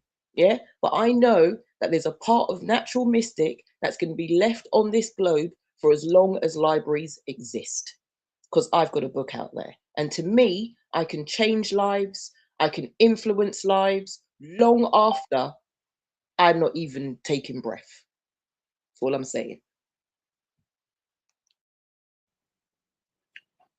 I don't know how you cannot be excited. I don't know how you cannot be excited. Saturday, the 17th of October, Luton Sixth Form College. It's not even 10 minutes from the station, train station. Free car parking, free entry. The times. Everything. We're talking about 70. If I could squash it any more, I will. You know I will. Don't tell Shelley. 70 exhibitors. Oh, gosh. When I did the first one, no word of a lie, I was speaking to friends and promoting, and I said, I've got 20 Black authors. And do you know what I was told? You're lying. What do you mean? Which bit? There is not 20 Black authors. And do you know what? They weren't joking. They didn't believe me. This is a scary thing. They did not believe me. Sometimes you have to understand, unless people see things, do they believe? And that's where this is all stemmed from, the Black Book case. So this is for anyone of any nationality, ethnicity to attend, anyone. But to participate, as in exhibit or perform, you need to be of African Caribbean heritage. There's a full stop. Oh my gosh. I might get Shelley to play the little trailer, the reel that was put together very kindly from my videographer from the very first. I can't remember. I think you were, what am I talking about? You were there, Leash, because you were kind of going around doing a little bit of interviewing yourself. Yeah, just because, and again, then I think I came to the second one after lockdown, and I came with my sisterhood circle. We all had our bits and pieces there. But the amount of like traction that we got, the amount of footfall, the amount of conversation, the amount of people who I'm still in communication with, what, 3-4 years later? Do you know what I mean? Still asking me, are you doing resin, or could you do this, or do you still do the dominoes? Have your friend still got that book? Does this like, it's these it's not just an event where you just come to one time and then that's it, everybody just goes back to their corners. No, can't be. These are kind of like lifetime connections, lifetime collaborations, you know, lifetime of supporting each other, of having, you're not so alone in the world, because it can feel like a very lonely place sometimes as an author, or as a creative, or as an event host, or, you know what I mean? It can really feel like, am I the only one? And you need to get out there, and people are, oh my gosh, look how young I looked. Anywho. That was, oh my God. Can you believe it, guys? This was at the end of the day. And somehow, I don't know how, everybody was dressed. I can't remember if I said there was a dress code. I don't think I did, but maybe I did. I don't know. But that was a snapshot that I don't know who took it. I think I might have, but that was at the very end. That's how we looked at the end of the day. Look how everybody's just, even though they'd been up from whatever time, some of those people, as in Janetti, travelled from Birmingham. And that was Marcia Spence, who publisher of our books. Yep, Leah's there. Tene, Lyndon, like, and this was the beginning of mine and Janetti's kind of working together in that sense. You know, now I've been in 4 of her plays, and this is what I'm saying. This creative space doesn't end just at this book. It's not just about books. This is about, like I said, collaboration, creatives coming together, people seeing things in me that I didn't maybe even see in myself, which now I can kind of go, oh my gosh. Do you know what I mean? Even Dee asking me to host it. I've worked on radio. I was just a voice. I was never a face. Now I'm the face and the voice. Do you know what I mean? Like she said, my energy can either uplift or just, you know what I mean? Like, look at Dee. Woohoo! Anywho. Yeah, that was back. That was, yeah, literally when we were launching. So before Shelley will tell me when our next guest is arriving. So I just need to, and want you, Leisha, also as well. We need support with this event. Okay, it's not just about attending on the day. It was awesome. It's not just about attending on the day or exhibiting. We need you guys to be sharing. We need some volunteers. We do need some volunteers. So if you're up, it is going to be hard but enjoyable work. You know what that one is? How many times have we kind of, you've volunteered for something, but actually it's been enjoyable? I'm actually going to be at the Black British Book Festival on the 4th of October. Don't know what section I'm in yet. You're going to be there. So many people said, I'm attending. So that'd be great. Meeting with people as well. But we need volunteers. Do you know what? You might be able to sponsor. What does that mean? Well, contact us and let's have a conversation. It's not always about money. Okay, so it's not a case of like, I ain't got no money, but how can I help? Let's have a conversation, because there's many ways. You may have an organization that every year they have, what's it called? Corporate social responsibility, CSR, and you get a chance to do something for a day for a charity or an organization or whatever it might be. So please contact us. You've got our information, simplydeezevents@gmail.com, or on social media. You've got Natural Mystique. Reach out to any of us. Yeah, this is going to be huge. Don't say we didn't warn you. You hear that? There's these people, they're going to wait till the last minute to then come, which is what happens. Can I have a stall? Gone. What do you mean gone? Gone. The stalls are 55. How much did I say, Natural Mystique? Does it say 500? And no. 55 pounds. Yeah. And the thing is that sometimes you have to remember that there's a difference between spending and investing. Okay? This is an investment, not just into Simply Deez, not just into the Black Bookcase, but also into yourself, to give you so you can go out there and meet these other people, and you don't know what it may bring. If we've got 70 stalls and you've got 100 odd people, 150 people that pass your stall, that is an opportunity for you to make a sale with nearly everybody, or at least connect with as many people as possible on that day. So £55 might sound like a lot, but there are other places that are 150. The Black Festival Book Fair on the 4th, that's 150 or £200. 250 for a larger table, 150 for a small table. So 3 people we've got together, and we've split that £150, and we're having a third of a table each, because we are passionate about what it is, but we're willing to also share each other's space and let each other shine as well. So if you want half a table to a certain extent, and you've got somebody that they haven't got all the money, you haven't got all the money, maybe do half a table each. So there are ways, if you really want to be there, if you really want to exhibit, if you really want people to see, share this out. Get more people. Yeah. Leash, all being well, if you can, we'll have you back next month, certainly on the Simply Together show.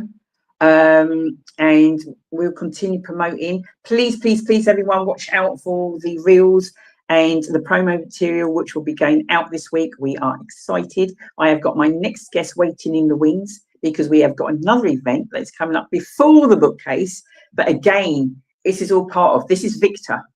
So Natural Mystique, for now, thank you so much for taking time out. You're most welcome. Most welcome. And I just hope to see as many people there. And I'm just going to do a call to action, even in regards to this. It'd be nice to see 200-300 shares on this particular conversation this evening. Just the real talk with Simply Deez, because I know Deez got a huge following. I've got a fair amount of people in there. But yeah, share it out. Put it on your Instagram. Put it on your TikTok. Put it on your Snapchat. Wherever you want to snippet a little bit of it from. Just share it out there. The more platforms, put it on your X or your Twitter or whatever it is you want to call it. Put it on your LinkedIn, because again, we're professionals here, and we're coming across as going to be a fun and cultural event, but there's still going to be a level of organization and professionalism that comes with it. And you don't know who is then going to see it and who's going to turn up. We could get major sponsors. Speak to your workplace even, and see if they want to be a sponsor, if they want to get their name. If you work for a charity, there are so many different ways or people you can speak to about this. Please just speak to as many people as you possibly can. Annoy people with it to a certain extent, to the point they have to know what's going on in that Luton Sixth Form college. And with that being said, good night all, and see you all soon. I definitely know I will. Much love. Thank you so much. Oh my gosh, amazing. What can I say? You know when you pick the right person. Right, without further ado, guys, this young man's been waiting in the wings, and you know what? I think I'm going to get roasted and toasted tonight, but hey ho, that's how it goes.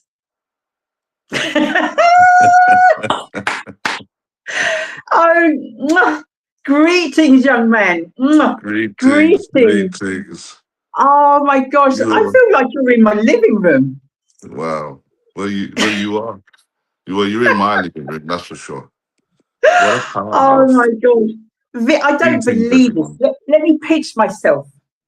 I finally got Victor Richards on. Oh my gosh. Shelley, producer, put this somewhere. Put a little asterisk, a little star, a little bow around this event today, the 1st of September 2026. Victor Richards is actually on the RealTalk show. My gosh. Do you know how long I've been trying to get you on my show? No, I don't know. Tell me. Years before COVID. Really? COVID. Yes. I know. But do you know what? You know when you have that I can't think of his name, but somebody who's elusive, but a bit like I weren't going to say slithery. Well, yeah, that you just I would agree. I agree. I'm not one for doing interviews, to be quite honest. I avoid them when I know. Well, this is not an interview, so that's all right. Well, yeah, either so. You know, I'm a very private person, but hey, you know what? Oh, look, did you say that? Can you see that across the screen there? Look what it says. Yeah. Is that the real? Is that the real Victor Richards? It It's not an is, it impossible is, thing. it is. Honestly, it is. I wouldn't lie, but but yeah, I'm a sociable person. I'm approachable. I'm friendly, and and I'm Oh, passionate. I'm passionate. well, this is the thing now. I'm not. I can talk, but it's not about me because it's just not about me. So let me think. Earlier this year, even though I've been trying to get you on the show from time because I've seen some of your works. Now the people and the masses that are watching, because we are live. If you didn't know, we are live on Facebook. I know. Yeah, And we are also live on YouTube. it's all good. So we have people messaging. I'm watching from Malawi. My cousin watches in America. We got people all over the world watching this. So just letting you know that, Victor, no pressure at all. That's cool. No pressure. I'm good. I'm good. It's you, D. I love you. I love your personality. You mean the Right. craziness, Victor? I cannot wait. I cannot wait. You can see going across the screen on. Oh my gosh. How long have I got you for, Victor, first of all? Not long. I've got to go. So I'll tell you when. Sorry? How long? I'll tell you when I've got to go. Go on. You finish Did at you hear 8. that, everybody? When Victor goes off screen, it's not because of the internet. That's because Victor gone. Yeah. The curtains have come down on my chat. So on Sunday, the 20th of September in Luton at the Luton Library Theatre, this young man is going to be present. Don't even. It's going to be present. So you were born in London, am I correct? That is correct. Oh my gosh, some of the facts I remember. I'm on my phone, so I can't see anything at all. This is just from memory.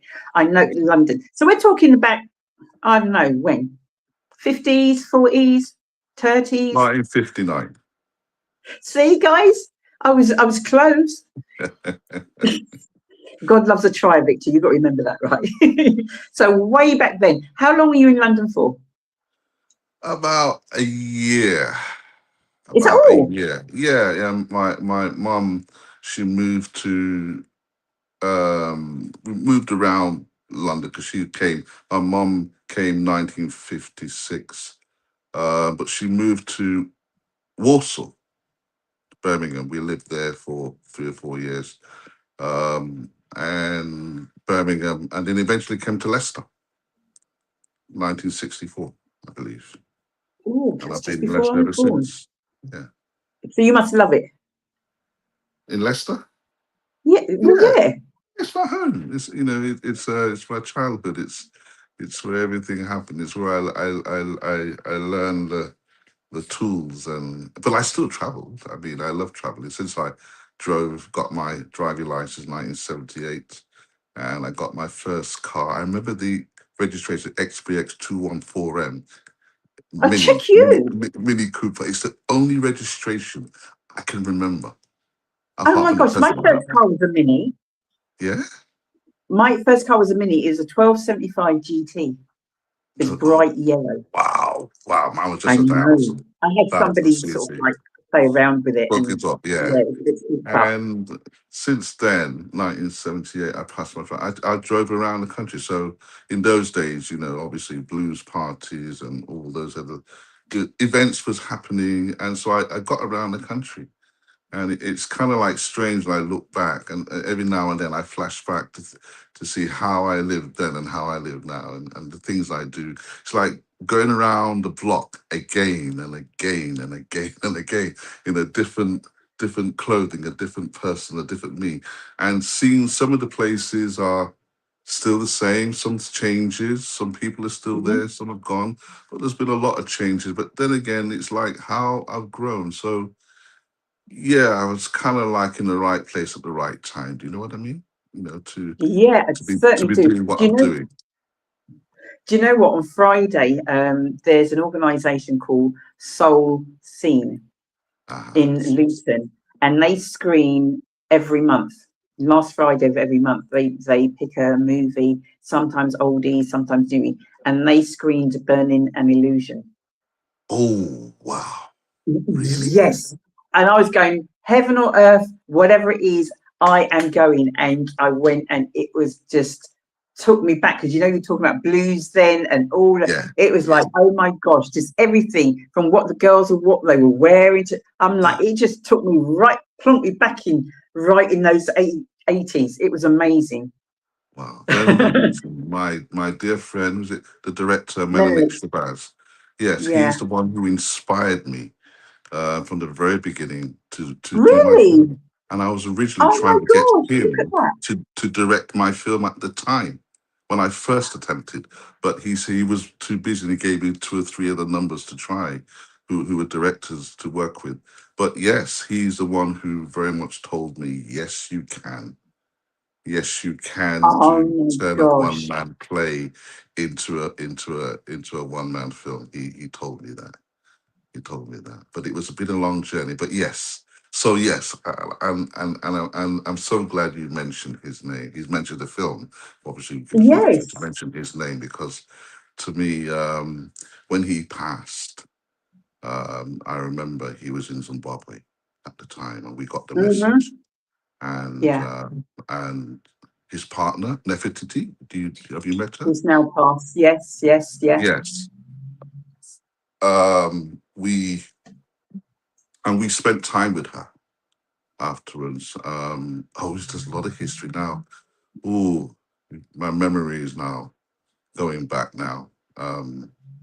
Yes, I'm flipping forward to say there was an award, a special after 1 year when he passed, Mhm. that was taking place in London, and I was asked to come by Nefertiti to go and collect the award on behalf of Oh, Menelik Shabazz. wow. And that was an amazing journey. And I said, why me? Because you got Victoria Mayer Evans, you've got other people, you've got Janet Kay, people who know him much more than me. But she said, no, I want you to go. So me and my wife, we went up. It was a very special time. We came back, we arranged to meet her. She was in Nottingham at the time where Mhm. she was staying. And we had lunch and we gave it. So yes, so we spent a lot of time with Menelik Shabazz and with his partner before she passed. And we went to her funeral as well. Yeah, that was a few years ago when because Yeah. yeah. Isn't, do you see how things work? How I mentioned that, I don't know, but I thought I just wanted to mention that I saw that on Friday. And then you've now told me that story and that journey. That's amazing. Yeah. Absolutely incredible. I don't even know what to say to you, Victor. And the reason why is Right. because if the masses out there, they're like going like, oh, wow, this guy, there's so much. But they want to, then you're not going to hear it all today. Remember what I told you, Victor? Because they want me to get everything out of you today. And then they'll be like, what's the point of going? I know it all already. No, you don't. No, Well, you don't, because there's so much. Sorry, Victor, go on. no, I was going to say, I mean, my journey is over 30 years since I've been touring. This year is 30 years, I think. Touring the 30 one-man years. play. Yeah. So, Unbelievable. what I'm really saying is when you make a conscious decision that this is what you want to do, Mhm. um, and you commit, for all the reasons, and time changes, people come into your life, doors open, doors shut, and you have ups and downs, and you have trials and moments of disaster and triumph, and it tests your spirit, and something says to you, keep going, don't give up. Going. So I met so many people along the way that's kept me going, positively. And it feels like somebody said to me recently, I was speaking to them, they said, Victor, you've reached the top of your mountain and now you're sitting enjoying the view before you go back down again. I think, yeah, I like that. No, I don't. Why? Because Because it's there's true. more. Well, yes, but you see, not all of us want more. I don't want Hollywood.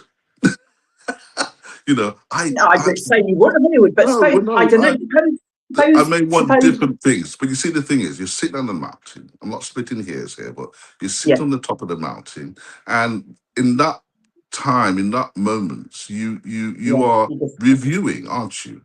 So you yeah, might decide, oh well, I haven't done this. I've always wanted to do this. That's what it's there for. But you know, if you haven't, it's having the time to reflect. You got to go back in order to reflect the present to go forward. You know, and I have the time, and it's nice because I now have time for people to listen, and I've always done that. I mean, I think as I've gone along the journey, it's helping and supporting others, you know, who want to do something similar. I've done that two or three times. There's two or three other fantastic solo artists out there, a man and a woman, who I've helped over the last 5 years and they're brilliant, you know. It's not for everybody doing solo mm, plays, you know, or anything solo, even poetry, and like, you know, storytelling. So it's yeah, nice. And I have more time now to go out and watch other performances, and where we met in Luton. You know, that was great. I yes, we enjoyed that. did. That was fantastic. Well, what You know, I'm going to tell people before we go yeah, any further yeah. is you got to remember, guys, I was kind of, and I know your wife's probably there, but don't take this wrong, but I was kind of like following this guy, and I'm trying to get him on the show, but you know when you're knocking at a door, but the door isn't opening. But I thought it's okay because I know, say, that door's going to open at some stage. So then, anyway, so then I see milestones, street paved with gold, and there's this flyer, and it's got all these different dates all over the UK, and I'm like, I don't see Luton on there. What's going on? So I then thought, like, right, here's your chance. Get into that inbox, girl. Pitch him. And we had this conversation that I thought was going to be about 5 minutes. Next minute, I look on my phone. You know, my battery's dying because this guy can talk. Let me tell you guys, this guy can talk. And then we spoke again. And then I said, we were talking, and it was like, we need to meet up. Why did I get married? Or why should I get married? I think it's called, by Alan Charles, was a show in Luton at Yes. the Library Theatre. Yeah. And you and your wife were going, and I was going anyway. So we met up, Yes. and you met some of my crew. Yes. Yes. Yes. You met Yes. some of my crew. So the lady that was just on Natural Mystique, Yes. you would have met her. Yes. Yes. On I that was watching day, the first and last she was 10 also minutes in of it. Janetti's. That's right, in Janetti Yeah. Barrett's shows and Yes. plays and things. She's actually in there, and you'll see her on the 20th as well. She's coming. Okay. She'll be coming. She's put on there. I bought my ticket already. So from that, it's like, let's reel this young man. Let's hook him, and that's what we've done. So the 20th of September. Not only are we just screening, because you could just screen and that would be okay. But I Yeah. wasn't going to screen unless we could do the Q&A with this young man afterwards. Yeah. There's so many questions. There's so many things we're going to do a deep dive. You don't know it yet, but we're going to do a deep dive with the lovely Victoria Richards. Do I need to do my goggles and you know, make sure I've got enough air in the tank or something? Yeah. Yeah. I What mean, does that you say know, then? Victor only gonna enough air in my tank so I can go deep, deep, deep. You know, snorkel. definitely. Oh, Yeah. there's so much. Honestly, this is a real treat, a nice Sunday treat. Now, this isn't just for the elders, because we're talking this isn't just for the elders, guys. This is for the old, and we go down the It's a scale to family. young, It's a for family affair. everybody. Yeah, family affair. Yeah, yeah. Yeah, It's it's for everybody. yeah. How would you, going from a play to a film? I'm like, maybe from a film to, which would be easier, do you think, from a film to a play, or the way you've done it? Personally, I think a play to a film would be easier. It's just like a book to a film. And Okay. people always say the book is better than the film. I had a lady in Warsaw call me up the other day, who I did the play for her 20 years ago. She still remembered me. And she rang me up Oh, to wow. ask me if I was still doing the play. I says, Yes, I am. I do 1 or 2 a year now. That's the plan anyway, to keep it going, kind of thing. And she says, I would like you to come and bring the play for the elders because they remember it. And then I'm trying to talk her to get around to bring the film. And basically, she said, I can't see them sitting and watching, a TV screen or whatever for an hour. They would just get fidgety. And I said, well, yeah, but it's a film now. And she says, yes, I know it's probably all good, and I know, and I'm trying to really convince her. She said, what it is with the play, we love the way you interact. We love the way how you got people to come up and dance with you when you played James. What was it? Wilson Mode. They love that. We love how you interact with the audience. You come off the script and you went to the audience to show them the old dresses and everything. That, and I got it. I said, yes, I get you. You can't do I that. want to see the play as well. Yeah. I want to see You it. haven't seen the play? No, that's what I mean. Yes. I think you need to book it. Well, when you let me know the dates, I and my posse come and see it. Yeah. Yeah. I don't know. Yeah, when that'll be. So, can you tell the masses out there? Sorry. Yeah. No, I was going to say I can send you a little trailer of it. That would help. Yes. You would love. You would love it. I've seen a trailer of it, and I'm like, no. Have you seen the trailer of the play? Haven't you got that on your site? On your YouTube stuff? No? Yes, I think it is. But I'll send it to your WhatsApp. Yes, please. So you can see it. So you save your searching. Yeah, but you should see that. You should see the trailer to the play. And when it's done it was done at the old drum theatre in Birmingham. Sellout. It was amazing. Amazing. So I know this is going to be sold out. There's people sitting there that are waiting or wait till last minute, even good friends. And I'm like, unless you purchase your ticket, are you attending? I had somebody ring me yesterday, save you what? There's no saving to be done. You go online, you purchase your ticket, right? Save. I said that. What are you talking about? Saving ticket? I ain't saving nothing. This is what people do. And then, somebody's come up. No, you purchase your ticket. Now, if I remember rightly, I'm sure the producer will tell me, the tickets are £15 plus booking fee. 15, not 150, 15 plus your booking fee. Reasonable. It certainly is. We've got Trisha, I don't know if she's still online. Her mum and dad, they live in Aylesbury. She's bringing them as a nice little treat. I think actually, if she doesn't mind, I think it's her mum's 90th somewhere in the month. And this is a treat that she's bringing them to Luton to come and see. to come to the screening. So that is going to be awesome. Tell us because we don't want to talk too much, but we talk a little bit just to hook them in. What are we going to say? Victor, what are we going to say to bring them people that like, I don't know. Shouldn't I?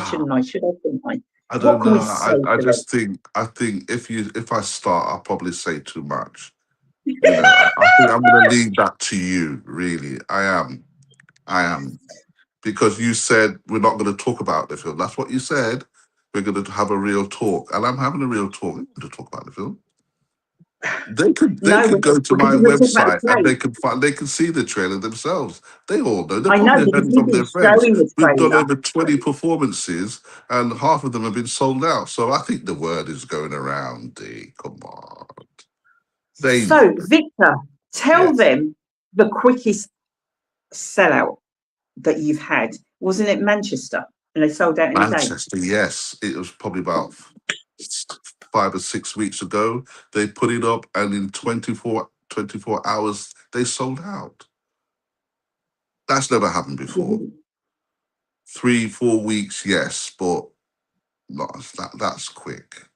That's real. That is quick. Hey, that is quick. Because that's word of mouth. That's all the recommendations. That's all people going onto the websites, going onto the scene. And it's we have to reach. We have to. This is one of those things, guys, that you don't want to sort of like let pass you by. It's a case of why do you have to go further afield when you've got something on your doorstep?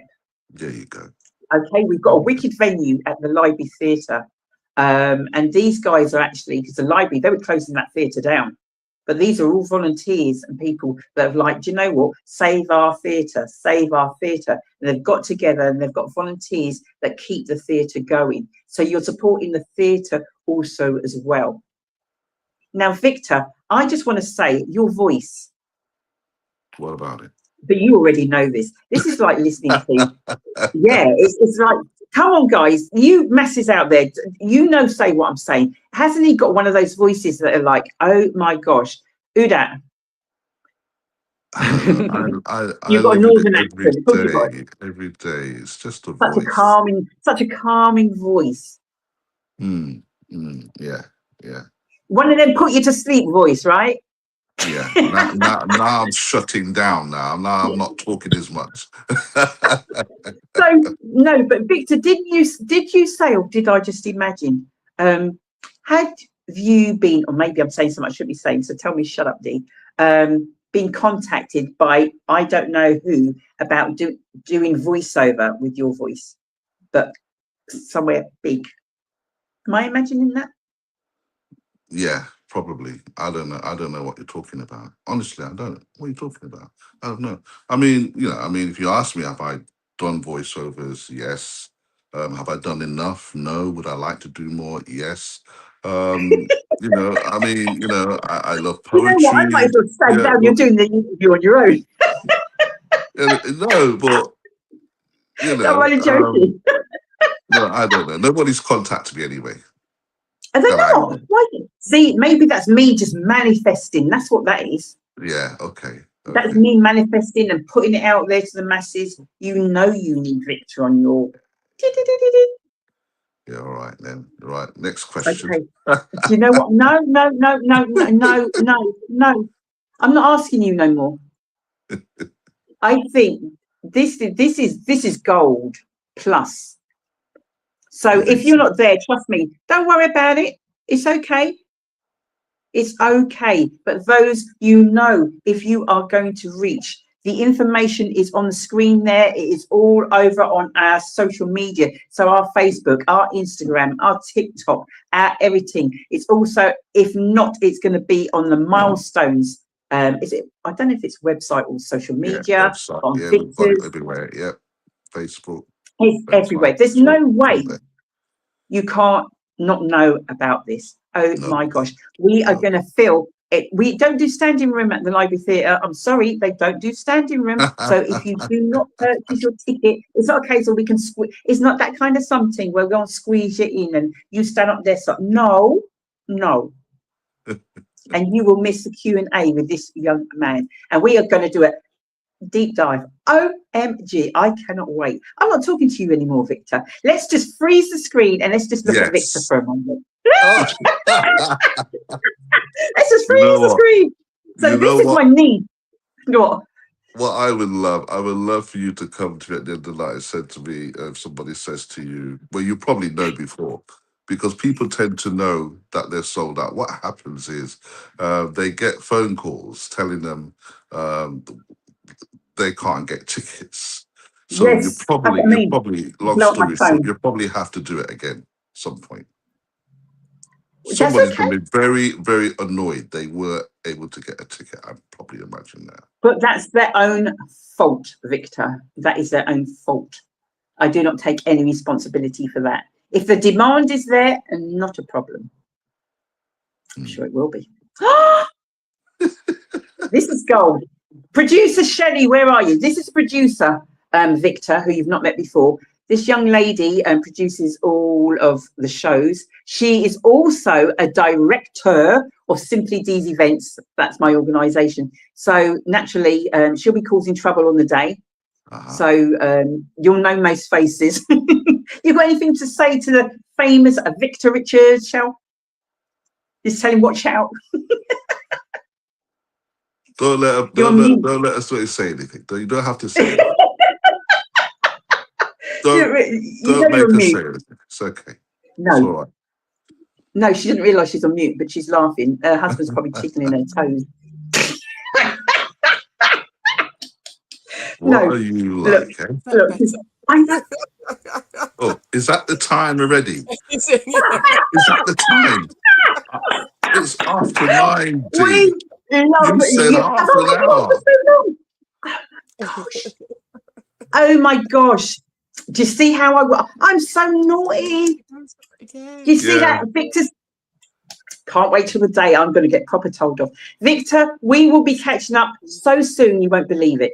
I'm talking about before the event. I'll call you before the end of this week. Sure. I appreciate, seriously, we appreciate you. Thank you for taking Thank time you. out, because I know you're, seriously, I know you're busy. And you Yeah, did I say am. to me, he tells me, and I'm like, I hear him, but I'm like, Yeah. She Yeah, right. tries it. So, Tries it. right. So I'll talk to you privately. Don't worry. Okay. Thank you. Thank you. God bless much love. everybody. It's been See you wonderful. soon. See you soon, darling. Thank See you you. soon. All right. Bye-bye. Bye-bye. Oh my God. I am going to get roasted and toasted. Have we got any messages? People, we must have a few people still watching. Drop in the chat. Please tell me. Come on now. You don't get people like Victor Richards on your show just having a little chat. Just having a little chat.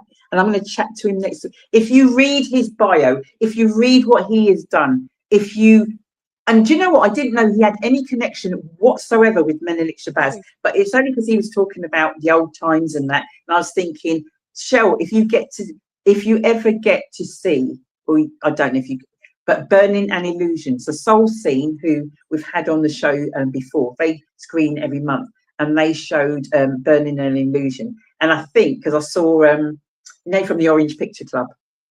Yeah. Just bit. It was there also as well. And it literally, I'm sure Veronica and Trish, if they're on, it takes you back to literally the 80s. And yeah, the pleated skirts and the da and everything. And then if you see sort of like you're in I don't know, a house, and somehow, don't ask me how these people all fit in the house, but we did. And yeah, naughty. No, did I say naughties? I don't mean that.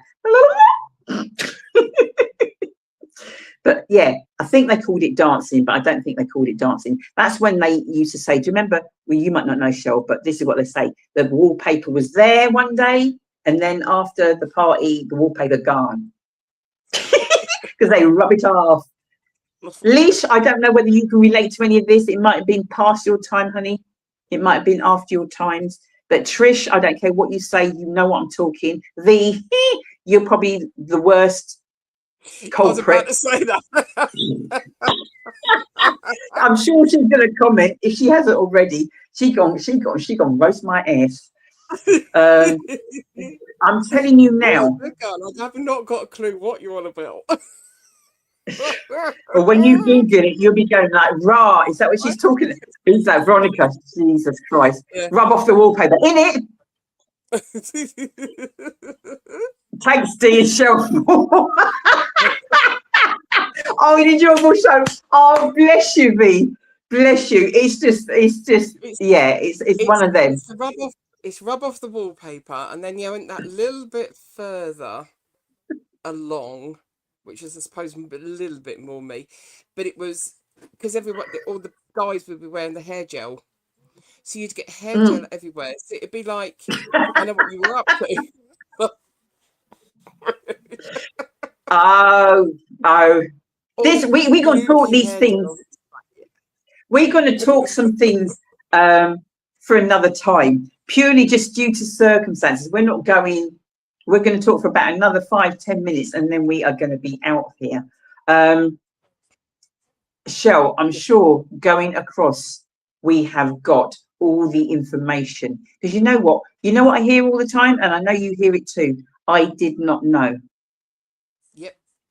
I did not know. I did not know. I did not know. So the information is there.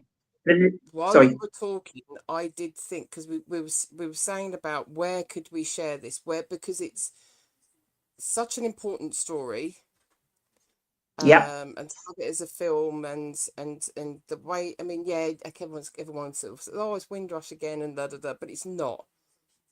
It's not. And This it's, is something. Yeah.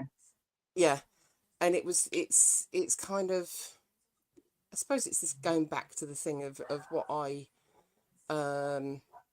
I've always turned around and said. Everyone needs to know a little bit about other people's history, but culture, and understand. So you're actually living together and actually getting on together, and you can understand the reason why someone would get upset about that being said or that being done, because it's, yeah. Yeah. And I was just thinking, sort of like, we've got a university in town. They could be coming along to a show like this and actually learning from a story, because, as he says, it's not his actual story, but it's him putting what was going on around him into Yeah. a Yeah. story. Anyone that writes a Yeah. novel So writes from a play, I'd love to see the play as well, yeah, but from the play to a film. So it is, the screening is an hour. So it's not long. It's not long that you're gonna. yeah. So the doors are going to be open from 3 o'clock on the Sunday. From 3 o'clock, and you're going like, so what am I going to do if I get there at 3 o'clock? Well, there's going to be a few exhibitors. So we've got the lovely Dion Ibble, the mosaic. We call her the mosaic lady. We call her the mosaic lady. But Dion's going to be there, and she's got some Windrush items. She's got a display actually in the hospital at the moment. Great big mosaic display in the hospital, and based off of that, she has created some cards and some other things as well. And she's actually put it in a frame. You can do what you want with it, but she's going to be there with some items. We also are going to have a couple of other exhibitors also as well. We are going to have a performance by the lovely lady Myrna Loy, who has written something very short, but we'll probably get a couple of performances from Myrna as well. So there's going to be lots going on. And more importantly, after the screening, do you remember, I'm going to have a deep dive. Don't ask me how, I'm going to get on with that one. With the lovely Victor Richards, who's bringing his oxygen tank so he can get through the interview. He's made it clear. He is just amazing. I love him. I love him. I love him. So, yeah, 20th of September is just over 3 weeks, I believe. Just over 3 weeks. We did have cheaper tickets, but they gone. Oh, no, too slow. They gone. They gone. If you've seen it before, you know, say you want to come see it again, because it's going to be different.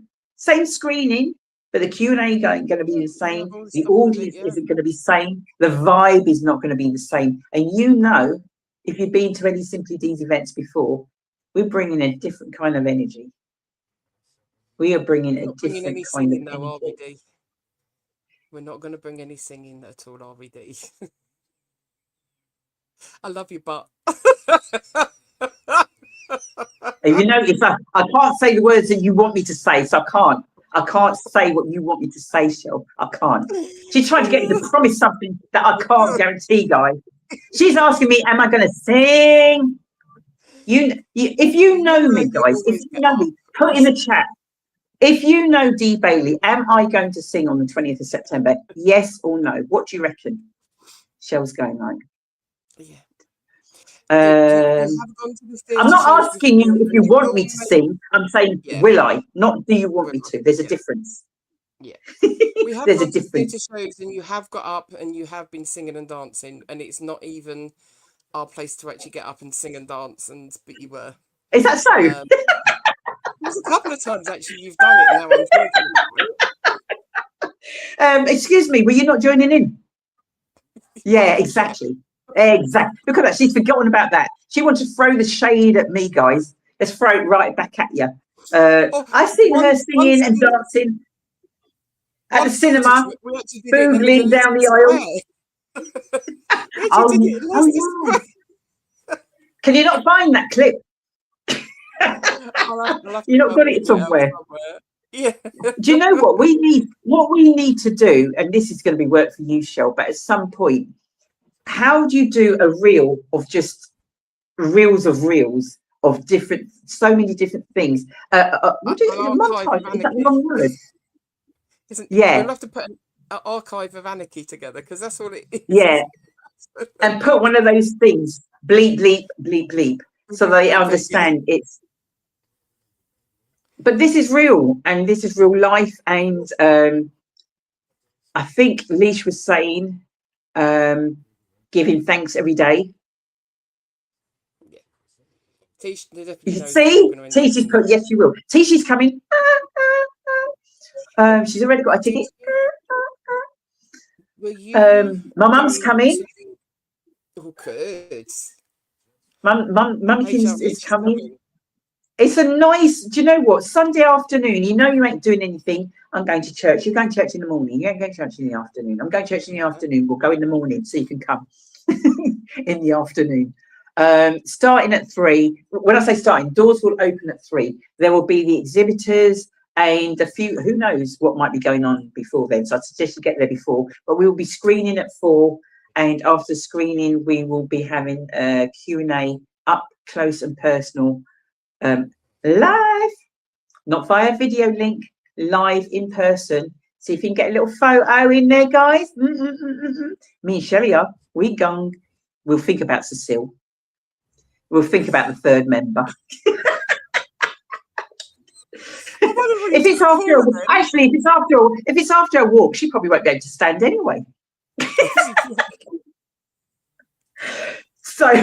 So yeah, guys, it's one of them. A little bit giggly. Shall I tell you what? All we have talked about today is our 2 major events that are coming up. Yes.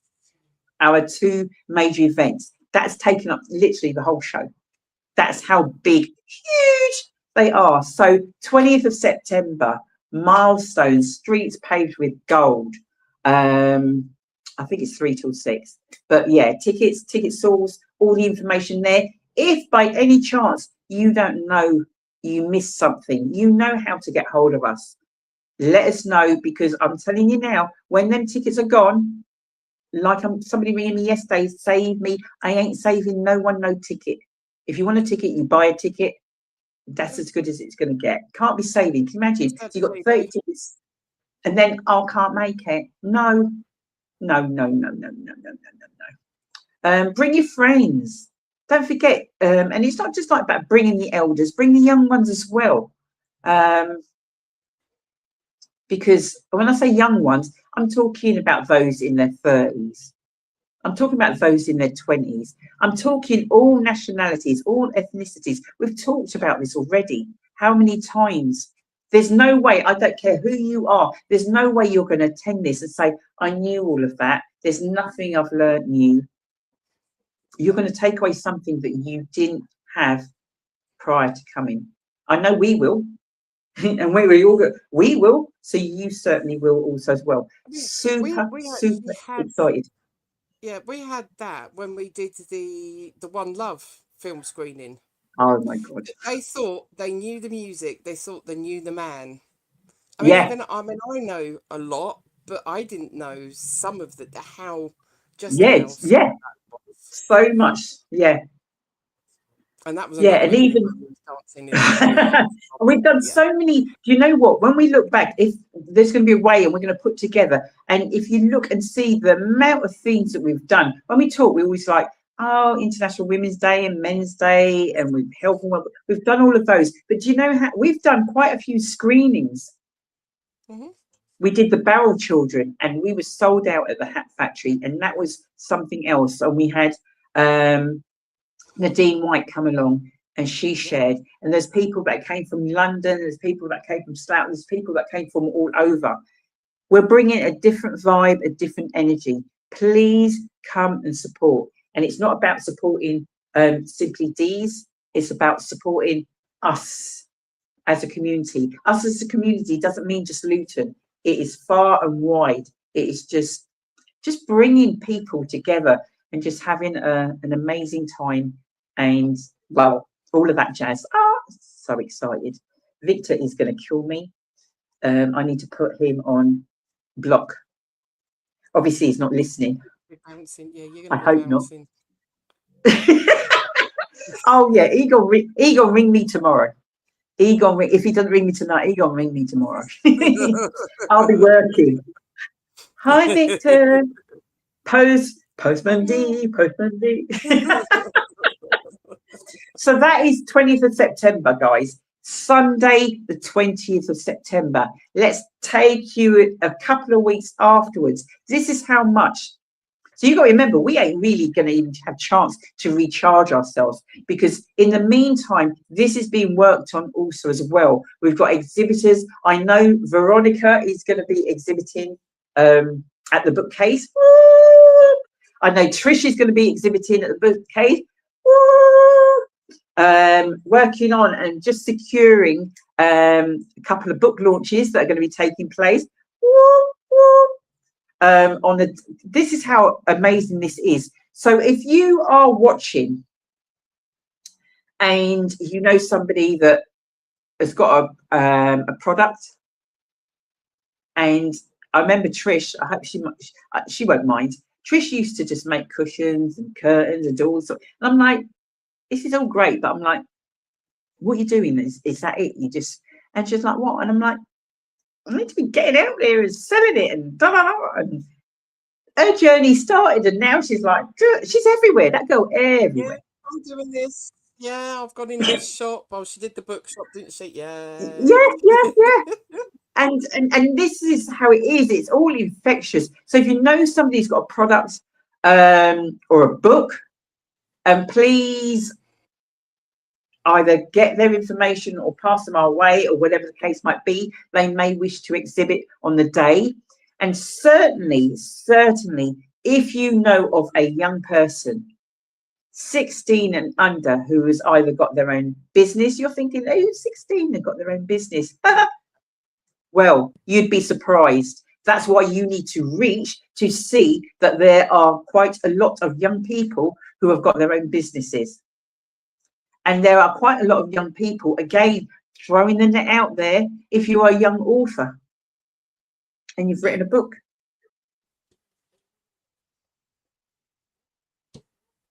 please reach out. We will be, there'll be a space for them at the Black Bookcase. They're going to area, I'm calling it the Youth Village, I'm not sure, but the Youth Village, and it'll be just under 16s with what they do. But certainly in the theatre space, they are going to be having a little chat with our natural mystique, and just so that we can highlight them. Remember, that is going to be filmed. We are looking, actually, if there's anybody out there that does videographer or what have you, that, and would love to support this event, we'd love for that to actually be, I'm going to throw it out there because we have had the conversation. Natural Mystique will tell you, want some of this stream live show. Streamed live on the day. There is no reason why. Junior AUK Radio. Elliot, you people out there, come on. Please support and help us. When I say us, or you're helping Dee Bailey, or you're helping Shelley Titmus, well, actually, if you look at it, you're helping a whole load of people. It's not about us. This is not about us. Remember this. Yeah. Sorry. You were saying earlier on, sort of like our comparison of the Black Bookcase to like what you've like the other, the British Black, yeah, British Black, yeah. That's even for that price that you're paying for being there on the actual day itself. We do a lot of stuff online as well. So whenever we do like the event, we're actually like posting your whatever your pictures you send us, the links that you send us. So even if you don't see that person on the day, you've actually got a post that's then going to go out before the event, after the event, and you could then get sales that way as well. So it's, I don't 200%. see that in other events. We always do it, whether we're doing International Men's Day or anything, whatever. Yeah. It's we will always do that. You will have like a handout that I put together, because you're networking with other people as well. That's one of the big the amount of times. Yeah. I've said, and somebody actually emailed in, I think it was Thursday or Friday last week, and literally was bouncing backwards and forwards with the individual. They purchased, no, they've not purchased because it's free entry, but they've booked their ticket, their free ticket via Eventbrite. And they said, asked a question, and they said, would they be able to have a small table at the event to sell books? And I'm like, well, we've got an expression of interest form, blah blah blah blah. The stall's £55. How much? I don't really know. And I said, and I will say again, it is, and you obviously in your field, Shelley, in baking and sort of like selling, it's not just about sales when you do these events. Because if that's all your head is on, sales and, oh, I didn't do very well, or I didn't, it's what potentially you being there, what is that potentially going to do for you, your brand, whether it's a book, whether it's a business, whatever it might be. When you talk, because you sort of say all the time, you're going to be networking, you're going to see other people. They could be going to another 10 events, and you know what? You've now got those 10 events. You didn't have those 10 events prior to actually coming along. You then sort of like, perhaps, I don't know, the way you've got your layout is absolutely amazing. But actually, do you know what? That is something that I can learn from and maybe set mine up at absolutely whatever that might be. You may get the opportunity and be beamed live to the masses, and you wouldn't get that publicity prior to actually attending. So we're trying to make it, not we're trying, we are making it accessible to all. It is free entry. All we ask is that you register on Eventbrite. If you've not got that information or if you missed it, let us know. We will send you those details. As I said, we're at the sixth form college. The parking is free. If you're exhibiting, there's nothing worse than having to climb hurdles, go up floors, and God knows whatever else. It's all on one floor. They're gonna be food. All the food. They're gonna be they're gonna be food, they're gonna be drink, non-alcoholic, of course. They're gonna be drink, we're on the college premises, drinks. So that's for meat eaters, vegans, all of that.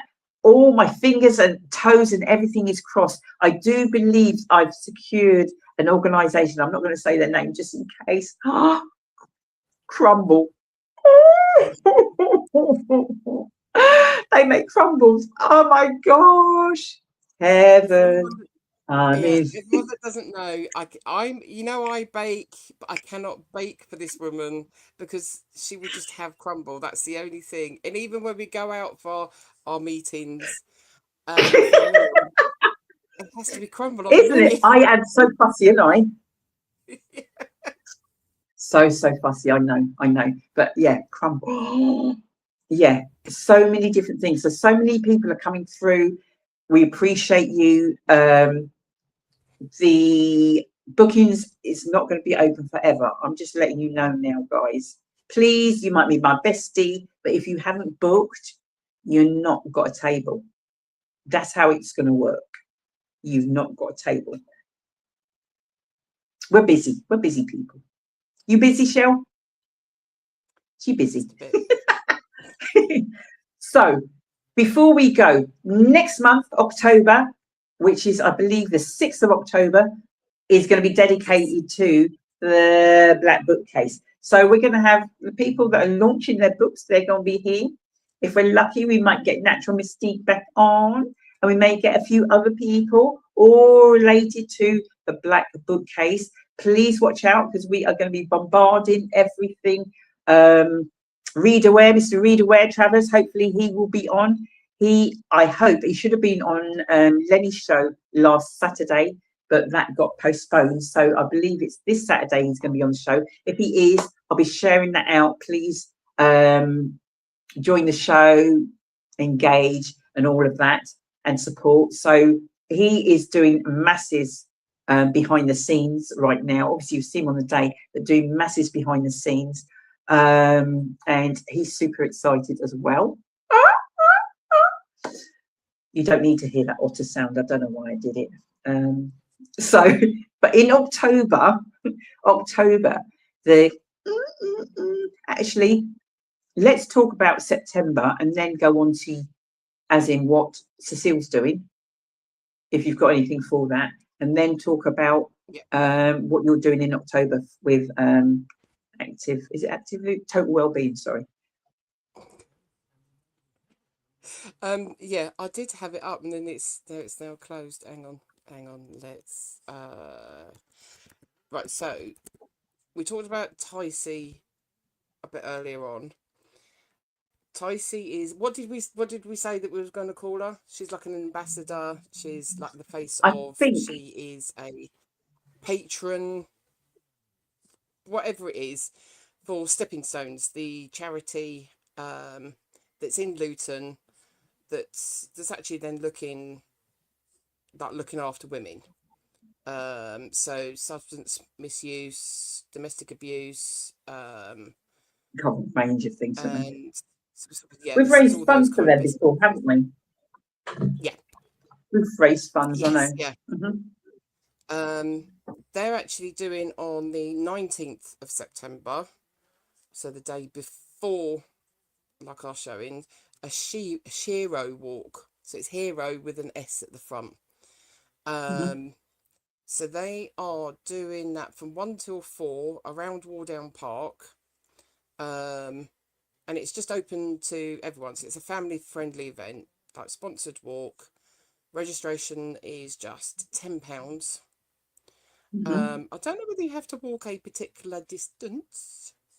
Probably whether not. you're Just the fact that you're I don't know whether it's so, like, if you've got the little kids, it's like a 2K and then you can do like a 10K run, you know, something like that. I think from what I remember, the web page is not opening up at the minute, so I'm just talking off the top of my head.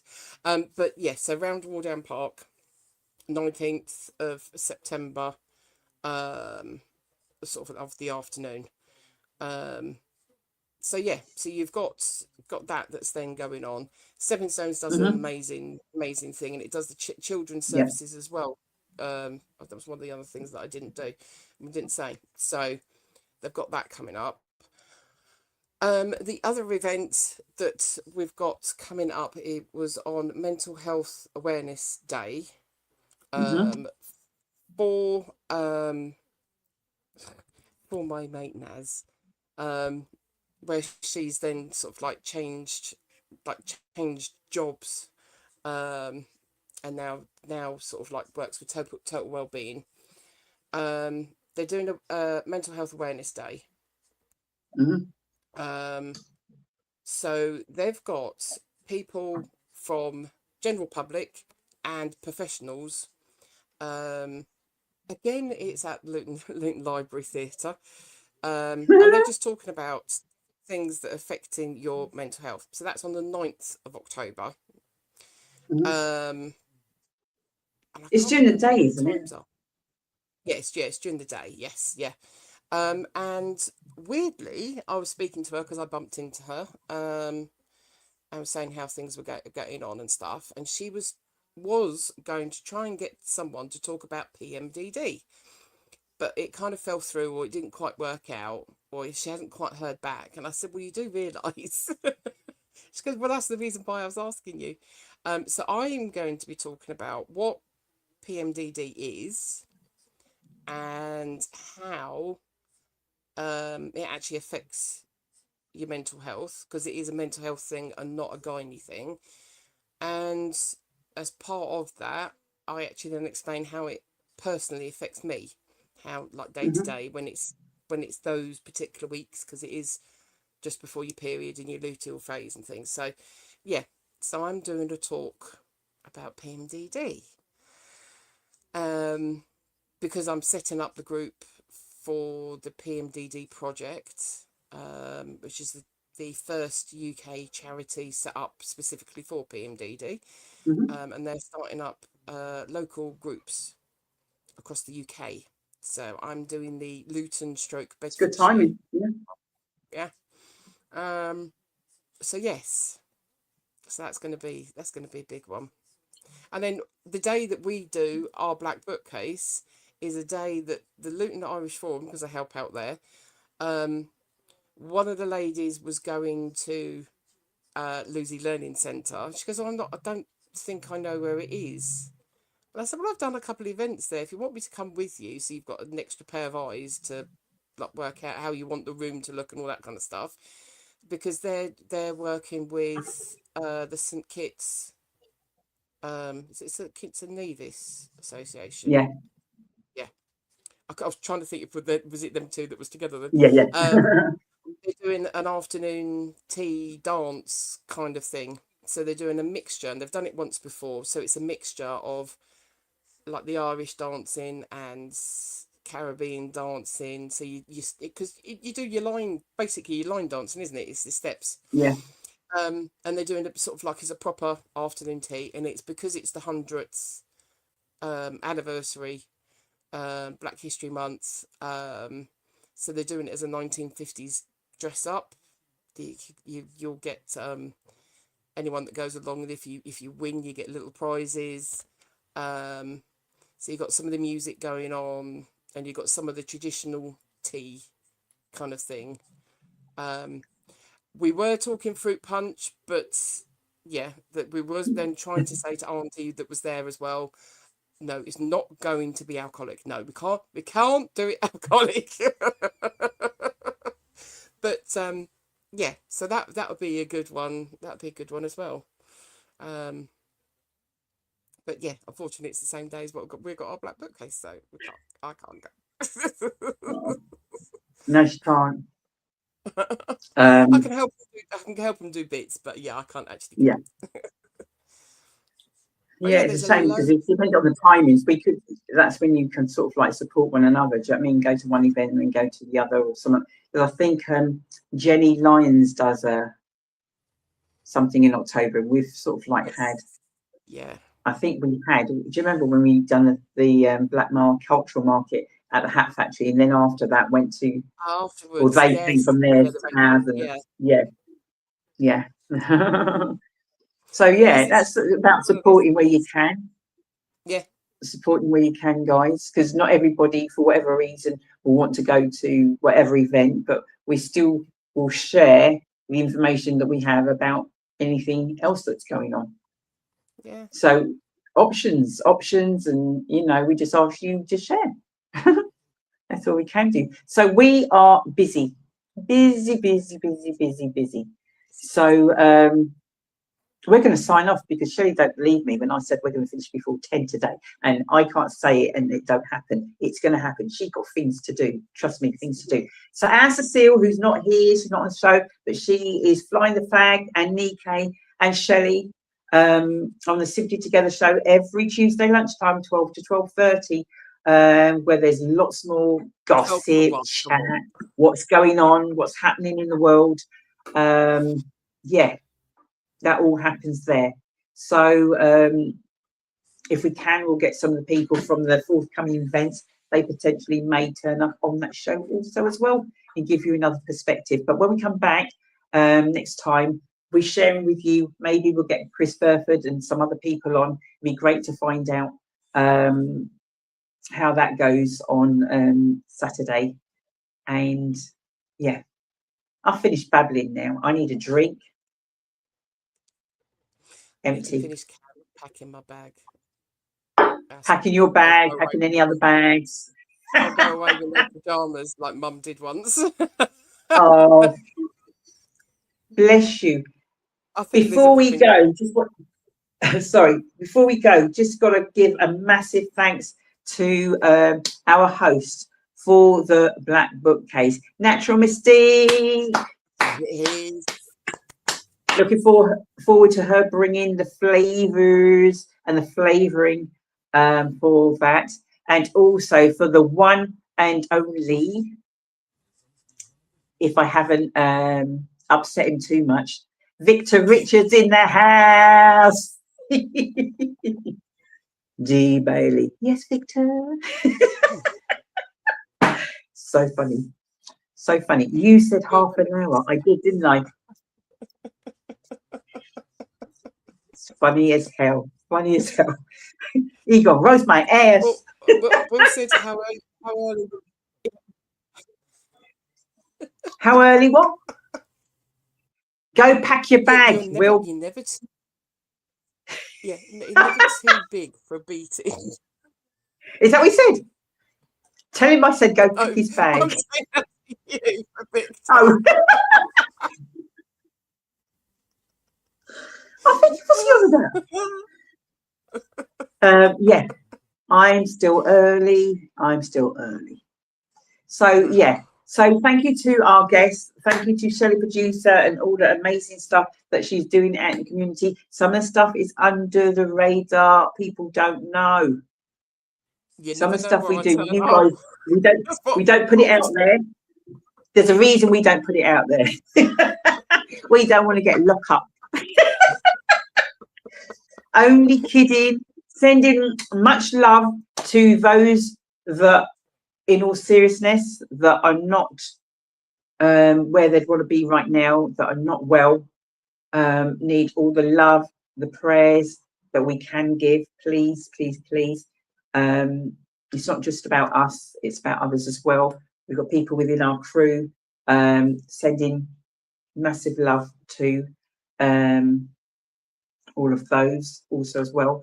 And to all of those that have taken time to kind of comment and all the rest of that jazz, we appreciate you. So for now, Shell, I think we should disappear. She's getting someone to send you an email about booking.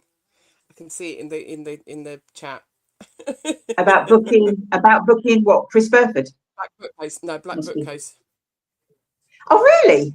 Okay. Yeah. You got a working. Who, Tishi? No, because I'm going to bounce it back. Guys, we love you. We love you. We're out here. We are so excited. And if it comes to it, there might be a shame, especially as we don't do our life in the lockdown Zooms anymore. I might be able to squeeze in if the need arises, a special. I knew it was coming. Don't you just love our show? She got packed, we got to go. So see ya. If you remember what we talked about, stepping stones, even if you can't do the walk, but you still want to support, I'm sure there's a way. They've got something that you can just donate to, and they would appreciate those funds. And remember, at the beginning, I remind you again before we go, we have got so many activities actually going on the Black Bookcase. There's also going to be Young People's Corner, where there's going to be games and activities and things like that for them to do. We're also going to have some African drumming. You might get to see Shell on the drums. But for the kids' activities, my granddaughter is actually going to be, if you've seen her little video clip, everybody, she's actually been running an art class. And so we need some materials. So papers, pens, colouring pens, and just things for the young people, just to do a few, arty crafty type things that can entertain them. So if you can donate anything at all, if you can volunteer anything whatsoever, please, please, please get in contact. And we will see you, cool blimey, it's probably the 20th of September, if not before. I'll see you Saturday at the Lucy Farm Learning Centre for Chris Burford's. What's it called? I can't remember what the event's called. Yeah, I did post it on our page, so it's there already. Brilliant. All right, guys, we're gone. Adios. Shell,